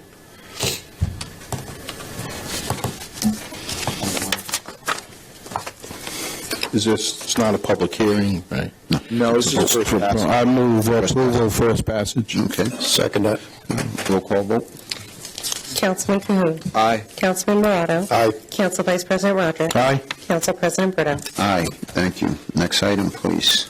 Next item is under old business, remaining capital projects, general discussion. And this is possibly for the vote. Council Vice President Rodriguez. Mr. President, this was just down as a continuation. We had discussed and voted the last meeting, actually the last couple of meetings. Some of the main projects that I was interested in have been voted on. I don't have any new ones to bring up tonight. I do have the book with us. I don't know if we're continuing this process as I see it. So if there are other projects that members are interested in, I see the mayor is coming to the podium. He might have a list or something. I have in the audience today our DPW director. I see that most of the items that have not been vetted yet by the council are mostly DPW-related issues, and there's some also with our buildings infrastructure. So currently, there's a severe situation going on with our sprinkler system at the library. And I actually have Mr. Catelli here who can come up and speak on the situation with that capital improvement budget. The capital improvement budget was asking for some money to replace the sprinkler system. And Mr. Catelli, if you have a moment. And before we proceed, I don't know how you all feel this evening with proceeding with a vote on any capital projects at this time, but I mean, I'm more than happy to listen to what he has to say. It looks like he's got a presentation. Well, these are important. These are very important issues that need to be addressed. I know, but I think if what we are going to vote this evening as well, just like show and tell. This is show and tell. We have. Before we go any further with any vote, I mean, and again, this is going to be at the pleasure of the council, that I think we should wait for Councilwoman to be here and present at the time as well to vote on. I agree, Councilman, Council President. I don't know how you all feel. I'm okay with that, unless this is something like an emergency. To hear what you have to say, but you showing the stand or the thing on the stand? Yeah, that was replaced in the pipe. Where is the sprinkler system for what? This is Weaver Library. Oh, Weaver, I'm sorry, I missed that. Yeah, and I have some Price is wrong. from sprinkler engineer. Madam Clerk, can you pick that thing up and move it counterclockwise? Thank you. Thank you, sir. there's a price.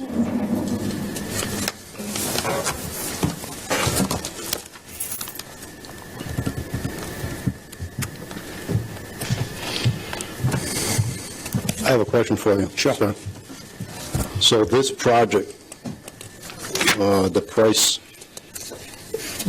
proposed $200,000, correct? Correct. Where did that number come from? Well, from the engineer and from Delta Mechanical, who is a large sprinkler contractor in the state of Rhode Island. So it's not an RFP, it's just an It's just an estimate so that we could do the capital expense. Did you bring that estimate with you? Did you bring that estimate with you? No, I didn't. Can this project be done in stages over, 2, 3, 4 years? No, the whole sprinkler system is compromised, so it needs to be replaced immediately. Okay. When was this problem discovered? Do you know? It was discovered in March, and we got the report in May. So it's something that's been, we've been repairing pipes. What we're having is it's rotting from the inside out. So we're having pinholes throughout the library. We've had several instances where we had to go in and change the pipes. As you can see, that 90 there, and also that gate valve that was changed. How old is that system, the current system? It's built in 1991, 28 years old. A dry system lasts approximately 20 years. And that system looks like that just from 28 years ago? 28 years ago. And this is a dry system? Correct. No, that's a dry system. That's not a dry system, right? That's not a dry system. No, but that's the gate valve where the water comes into the main system. Yeah, this 90 that you see here, this is from the dry system. And as you can read on there, anytime you have air going through a pipe, you bring condensation in. So after the years, this is what happens. Thus, of course. I'm familiar with what happens with residential cast iron pipes, but those pipes are installed, 60, 70 years. I'm just surprised to see that system has failed and got to that point in just 28 short years. Well, the life expectancy for a dry system is 20 years. Okay. And there it is in front of us.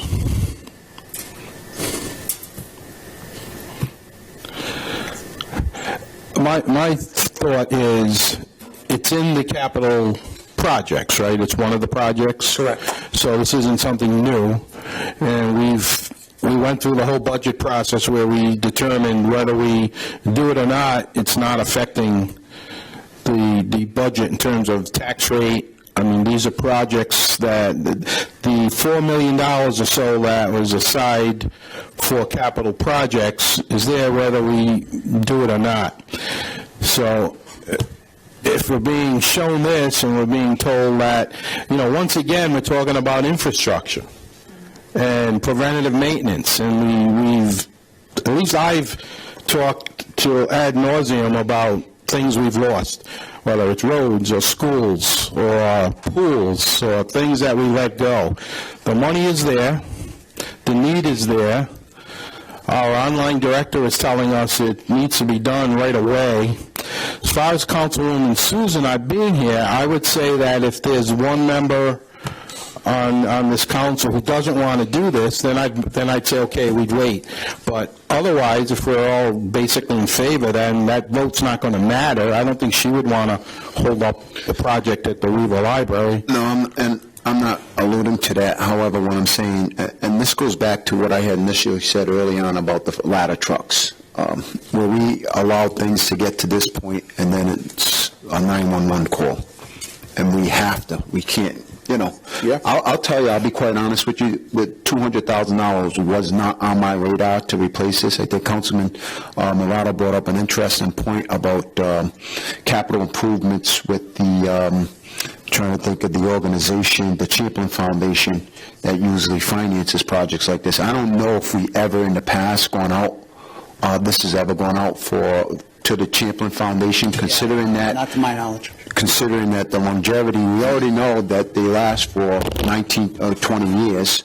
We're approaching the 20-year mark on this, and I'm just a bit surprised that this wasn't a part of discussion maybe 5 years ago or 2 years ago or even last year. So again, it's a fire drill.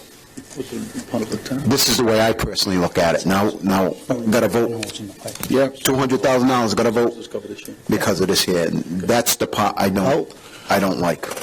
I know I wasn't here 5 years ago, so what will this look like in 3 years if we don't do it? How long would the new system last? Because the new system is a different, it's different material, correct? Water? They do, but the systems, even today's newer systems, are 20, 25 years on a dry system. So that's a life expectancy. It's regardless. In libraries now, they're using wet systems. In the old days, they didn't.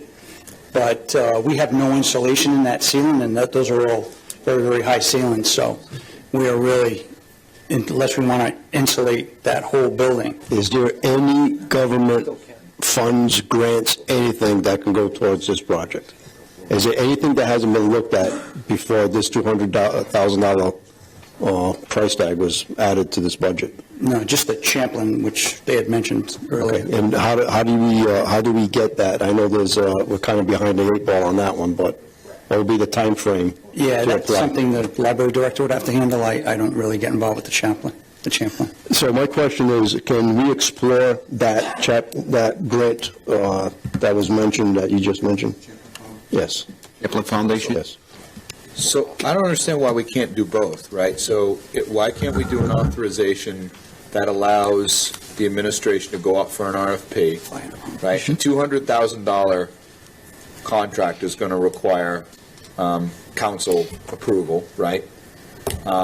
So why can't we do both at the same time? We make the authorization and at the same time investigate the use of the grant. We find out that the grant can get us 50, 100, or 0, then, we reduce the amount that we approve accordingly. I'll go for that. That's not my concern personally. My concern is when we come into here, and I'll use the ladder trucks as an example. They're down. We got to have it, and our hands are tied. I agree with Councilman. That's all. That's my biggest concern about this. I'm not denying the fact that we don't need this. It's obvious and evident that we do, based on what we have presented in front of us. But again, it's just, it's a 911 call to the council. I agree with Councilman Cahoon. I like that approach. And that's... I'm all for that. We can do that, correct, Mr. Solicitor? Okay. But this would go out to RFP anyway, right? Once you authorize it, we'd have to go out to RFP, so it's not going to happen overnight.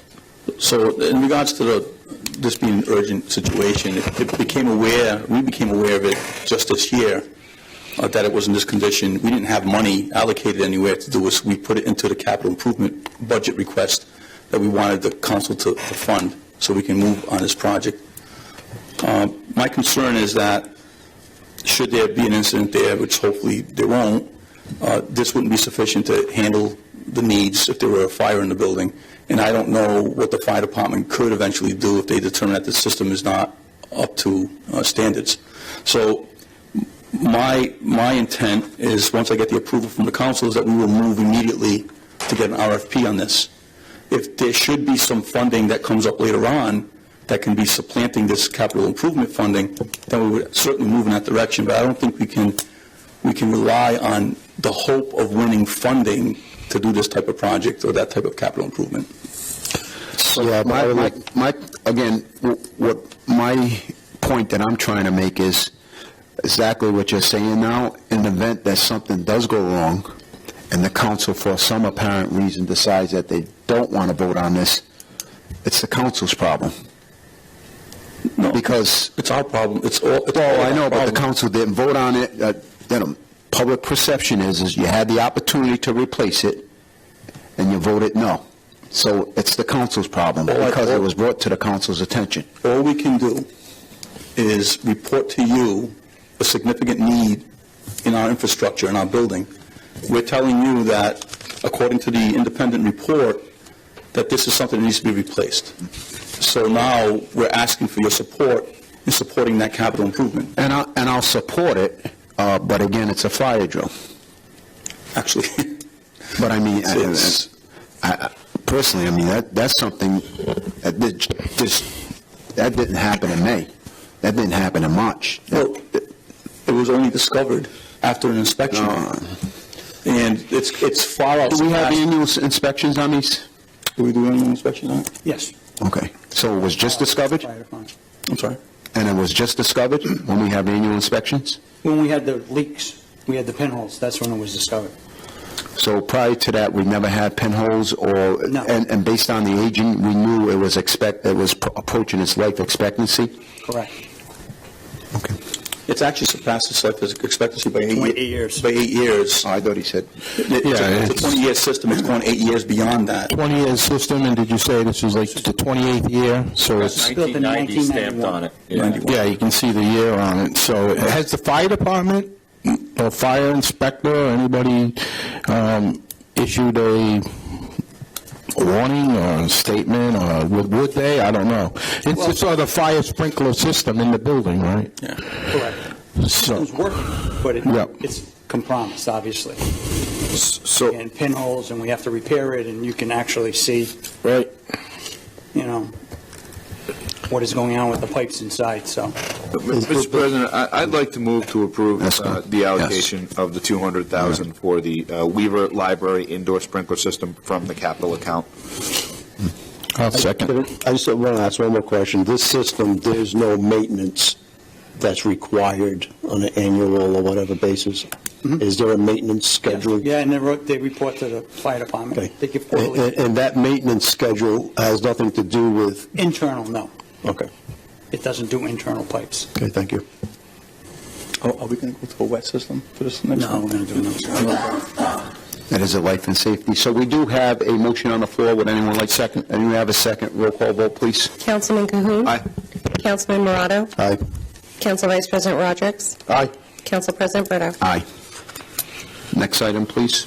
On this list, while we're on the capital projects item, I'd asked for a list of the remaining projects that we hadn't voted for, and I think we have that.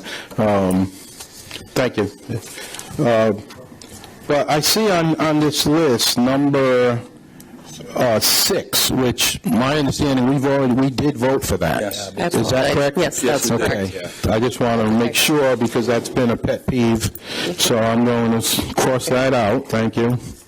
Other than that, I don't have anything else. There are several, just to raise the council, there are several DPW items here that we've had our DPW director waiting to speak on, if you just want to hear them out.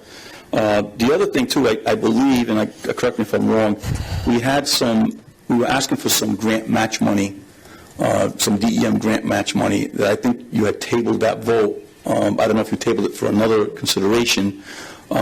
This is money that we can only use should we be awarded the grant. So you're talking about doubling your buying power, and it wouldn't be used, or it wouldn't get allocated unless we were to win that grant from DEM. So I don't know if the council intends on looking at that at some other point, but we've directed our people in the planning department to start the process to apply. Well, can I ask, Mr. President, let's look at number 1, DPW, pedestrian signal improvements. Are we talking about public safety? Is this, I know we have time to time, people come to the meetings, they come to the podium, there's a woman in particular, I don't recall her name, there's somebody at Taunton Avenue, the Elk Taunton Plaza, so is this what we're talking about there? Is this, I don't know what it is, or where? I don't know if it's public safety or not, but I have a list of all the items that I had intended on approving, which I don't have with me this evening. So I'm going to refrain from voting going forward. Well, I agree. I want to do this. I would like to do the same at this point.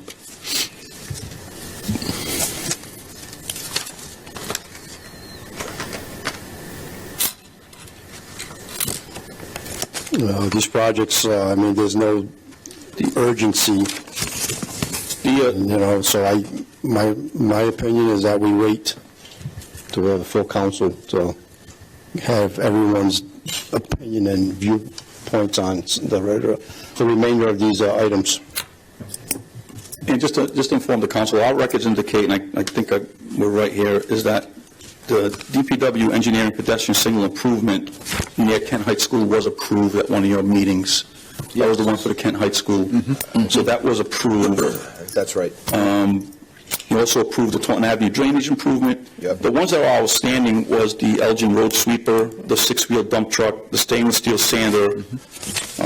Splash pad. Splash pad, that would have been the splash pad and the soccer field DEM grant, that's matching money. So absolutely, yes, we're still waiting on We that. did not vote on that splash pad.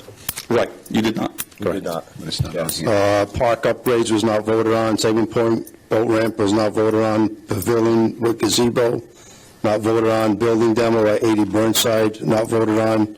Sweetland House exterior repairs, not voted on. City Hall security for clerk, not voted on. And central garage outside cameras, not voted on. Correct. Those are the remaining items. And the skate park, did you guys vote on the skate park? Skate park was not voted on. Okay.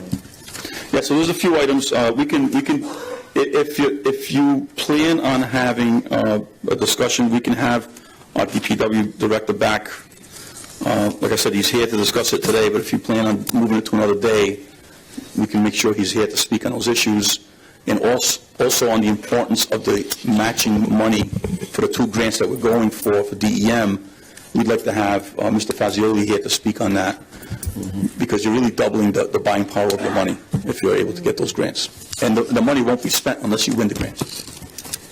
Any further? We can put them off. My only concern was the prior process in the city was to do that at budget time. Right, and we were rushing to do the same thing this year. It got to be almost midnight, and there was a school of thought that, oh, you got to do them. So we decided that, no, we'll put them off. So it was a good move to put them off to give some more thought, but I don't want to see these be put off indefinitely. I think they need an up or down vote fairly soon, because in the past, it was all done one night, budget night, that was it. Now we're spacing it out, which is fine and probably better, but I don't want to see that used as a crutch to put them off forever. And I agree with you, but also in the past, keep in mind that with the change of form of government that we have here, we had a later time to have our budget hearings. We literally went up to the last week of October, essentially, whereas this time around, we didn't have that luxury of having that much more time. So we completed the budget workshop and hearings 2.5 weeks prior to what we have done in the past as well. It was a great process. Yes. Yep. So why don't we line them up for the, 3 December? Is that the, if we're doing right, why don't we line them up for 3 December? Try to manage that agenda so it's not. Yep. And let's focus on these and tackle it. Okay. That'd be great. And that would give us, maybe we can try to get some quotes on some of the items for you. Can I just ask a quick question of the mayor or DPW director? The projects we have voted on, what assurance can we give constituents who are concerned that, when are they going to start? Well, I can share with you that we had a meeting just last week. We went through every project line by line and put together a timeline. So we've started working on every single project as far as getting engineering design. So everything takes different steps. Going out to RFP on certain items that we can already go out to because you approved it. So some of the projects that require engineering, we're getting those engineer plans. We've met with the Carousel Commission, some of the Carousel Commission members, DPW members, to start talking about what needs to happen for the Carousel projects. So all of that started happening. You got my commitment and my accountability to the people of East Providence is to get these projects up and going. So we're not going to delay them. Once we get authorization, we start moving. Which is a good thing, because members of this council were concerned that projects from the last couple of years, prior to you coming, prior to us coming, that they were in there and they were never done. So I don't want to see that happen again. It's not under our watch. It's not going to happen. And, we've already started looking at scoreboards, different type of scoreboards. Everyone's doing their piece, and it's moving along nicely. We're not going to allow this to happen. Director Fazioli is going to have somebody in his office, as well as I will have somebody in my office that will keep track of everything to make sure that these projects are moving along. Thank you. Can I just add, since Mayor's here, the one item that I will have a lot of questions, and hopefully this will allow enough time for the December 3rd meeting, that Burnside demo, I have a lot of concerns of that 450. Okay. And the reason why I do have those concerns, and I don't want to make that a discussion tonight. We can definitely talk about that, on the 3rd. It's that when the former builder last year, when we were close to signing a purchase and sales, publicly the representative for that builder mentioned that it was going to cost them $200,000 to remove those buildings. And I just see that there's a huge increase from their estimate to this, and I value their opinion because they were the people that were going to invest into that site. So if we can have some answers for the 3rd on that. We're going to try to get that for you. And just to clarify for the council again, by you approving these capital improvements, it's just giving our administration to go ahead to start with the process. Doesn't mean we're going to do it. Now, before we move on a project of that magnitude, we're going to come to the council, we're going to have public hearings, we're going to get your input, especially you being the council that represents the area. We're going to come to you to get your input and feedback. And then ultimately, you would have to approve any contract that we enter into with any demolition. I don't have the authority to do that. You approving any of these capital improvement projects just gives me the green light to stop moving. If you authorize $450,000 and I only spend $200,000, that $250,000 goes back into the capital improvement. I can't spend it freely. I think that's the misnomer that is out there, and this hesitation to approve the capital improvement budget because they think that the money's going to get, all of a sudden I got green light to go whatever direction I want to. That's not going to happen. And going back to the DEM money, that to me is one that makes 100% sense because you're doubling the value of your money, potentially. And that money only gets used if we win the grant. So if we don't win the grant, money goes back into the pool. So asking for your support, asking for your vote on the capital, on some of these items is just to give us the green light to stop moving. We've started moving on the scoreboard already. We're doing what we have to do with that. We started moving on other projects because you gave us the green light.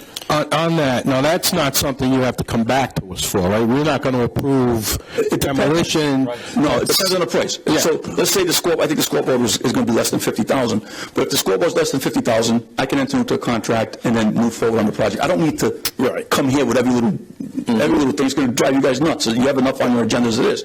But big projects like demolition, we may decide once we start talking to the council that that's not the direction we want to go in. You know, there may be other ideas out there that would involve repurposing those buildings that you might like better.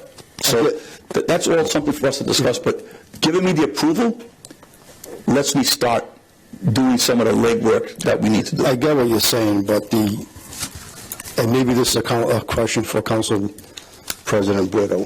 Has there ever been a budget that's been proposed that tells the council what, how much money was not used or surplus or whatever in a capital improvement budget? So the question is, I get what the mayor's saying, but, you know, say we only spend $1 million out of the 3.6 proposed, does the council then see in the next council budget that 2.6 was not utilized because of savings or whatever the case may be? No, it starts. It starts from zero again. It's in the spreadsheet. The spreadsheet that you can see the spreadsheet, and if Mr. Fazioli wants to speak on it, it all goes. Anything that doesn't get spent will be on that spreadsheet to show you that it hasn't been spent. Do we get that at this budget session? Did we get that? I believe you asked for it and received it. I don't remember seeing that. That was the one that had all the projects, and it said how much had been expended, how much had been encumbered, how much was left over. So those were the document that had all the different projects from years past. It lays it out, how much was encumbered, how much was spent, and how much was left over. However, that wasn't done before that I can recall off the top of my head immediately. So to the mayor's point, yeah, we did receive that, but also to your point, in the past, I don't recall that us getting some type of spreadsheets indicating that how much was allocated and how much was... That was asked. That wasn't something that was... Right. That was asked. So it's never, it's not given to you unless it's... Right. Thank you. Just to your point, Councilman, I've already started contacting other municipalities about how they track capital projects, and we've got some ideas, and we'll be working with finance and, maybe with the OpenGov application. And, I'm a big believer in financial reporting and getting you timely, accurate information, so we hope to make that a priority this year in the planning department. Thank you. Thank you. Moving right along. Any other questions before we proceed? Okay. Next item, please. Next item is reports of other city officials. City Solicitor Mike Marcello, Claims Committee report. Thank you, Madam Clerk. Is it Marcello or Marcello? Serious. It's Italian either way. Or was it only Marcello in Italy? But now that you returned from that trip, it's Marcello? Yes, exactly. Well, the clerk calls me Marcello now, so I'll take that. That's the first I heard of it. Yes, thank you. Thank you, Council President. Madam Clerk, as you know, Council met as the Claims Committee at 6:30 in executive session. The following items were approved as notified. The claim of Zion Gospel Church was sent to the interlocal trust by unanimous vote. Sewer charge abatements in the amount of $126.09 of Luis Gonzalez was approved. Wayne and Paula Lohman in the amount of $268.50 of a sewer charge abatement was approved. Sewer charge abatement of $64.44 of Edmundo Paiva approved. Sewer charge abatement of $105.79, Joan Rutan was approved. That concludes my report. No other business was conducted. Thank you, Mr. Solicitor.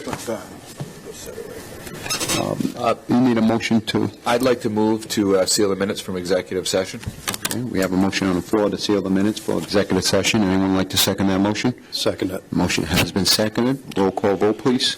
Councilman Cahoon. Aye. Councilman Morato. Aye. Council Vice President Rodrick. Aye. Council President Brito. Aye, thank you. Next item, please. Next item is resolutions for vote. It's the resolution to create a minority business enterprise oversight committee to ensure compliance with state law and regulation during the construction of the new East Providence High School, sponsored by Council President Brito. Thank you, Madam Clerk. With this resolution, I was asked by a representative from Department of Administration that if the city would be interested in entertaining the idea of passing a resolution that gives the authority to the Department of Administration to form, which they've already formed actually, an oversight committee, the oversight committee, and I can give you the list and titles of those people who are on this oversight committee. Since then, we've had one meeting with the intent of having a second meeting this Thursday. The first meeting was held at Gilbane's headquarters on Jackson Way in Providence, and the second meeting is scheduled for this Thursday at 5:30. So just to give you an idea of those people who are involved or who have been appointed to this committee from the DOA, Department of Administration. First person is Daniel Currier. He's a resident of the city of East Providence, a former GSA architect for over 30 years, and since then retired over the last year. Lisa Ranglin, who is the president of the Rhode Island Black Business Association. Myself, Paul Cavallo, who is also a resident of the city of East Providence. Marianne Matthews, who is the director of Multicultural and Occasion Center and Residence, a resident of the city of East Providence as well. Oscar Minja, who is the president of the Hispanic Chambers of Commerce, and Michael Sabatoni, who is the vice chairperson, Vice President of Build RI. With that being said, we are also joined by John Sennett of Gilbane and the Senior Project Manager of Gilbane, who oversees this project. His name escapes me at this point in time. Is it Bill Bryan? Bill Bryan? I'm not sure, to be quite frank. It could be Bill Bryant. I'm sure you're right about that, Councilman. So we meet on we've already had one meeting, as I've indicated. We're approaching our second meeting this Thursday at Gilbane headquarters, and the goal for this project is to see that we have 10% minority business enterprise that are involved with the school construction project. I think you had mentioned early on about the completion of the drawings on here is at 75%, possibly more at this point in time. But going forward, we're looking for minority participation for this project to meet the overall general contractor's goal.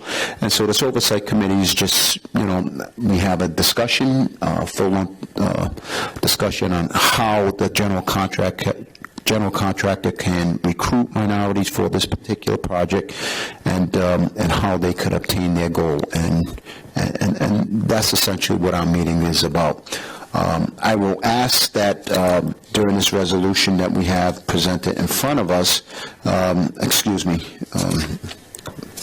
did I lose my...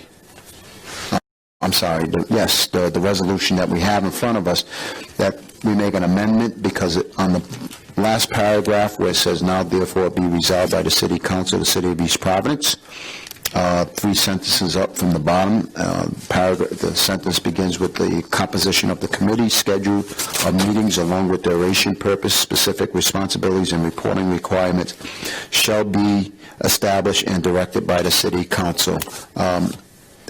I'd ask that we amend that and remove that. That should have actually never been in the resolution. It was something that was presented, I think, to the city solicitor, but it's already been, the oversight committee has already been established at this point in time, and that's why I'm asking to strike that line. And I will periodically give updates on this and where we stand as a whole as far as minority participation with respect to the build-out of the new high school here in East Providence. Does anyone have any questions? No, I'm all for it. I think it's a great idea. I know that this project was, and I'm thankful for the time that I spent for a year in Rhode Island procurement to really understand how the MBE goals work, how they work into procurement, and to be able to kind of bring that back into, our requests for proposals for project managers, for stage 2, for construction managers. I know that our whole team is very focused on meeting that goal. I know that on an RWA by RWA basis, they pay very close attention to what the participation rates are for each company. So I look forward to, hearing continued good news about how this project's being run. And going forward, as I said, I will give you a brief update on the meetings that we had and going forward with this project with participation involvement in this as well. Mr. President? Yes. I move approval with the deletion as you delineated. All right, so if the clerk could just strike a note on that, and I'll go over that later to let you know exactly what specific line that I'm referring to. Any other discussion at this time? If not, we have approval on the floor by Councilman Rodrick. Would anyone like to second that approval? I'll second it. Okay. Roll call vote, please. Councilman Cahoon. Aye. Councilman Morado. Aye. Council Vice President Rodrick. Aye. Council President Brito. Aye. And I want to thank you all for that vote. It's an important thing. Next item is adjournment. Move to adjourn. I'm going to object. It's not even 9:30 yet. We have some time. I'll second. Roll call vote, please. Councilman Cahoon. Aye. Councilman Morado. Aye. Council Vice President Rodrick. Aye. Council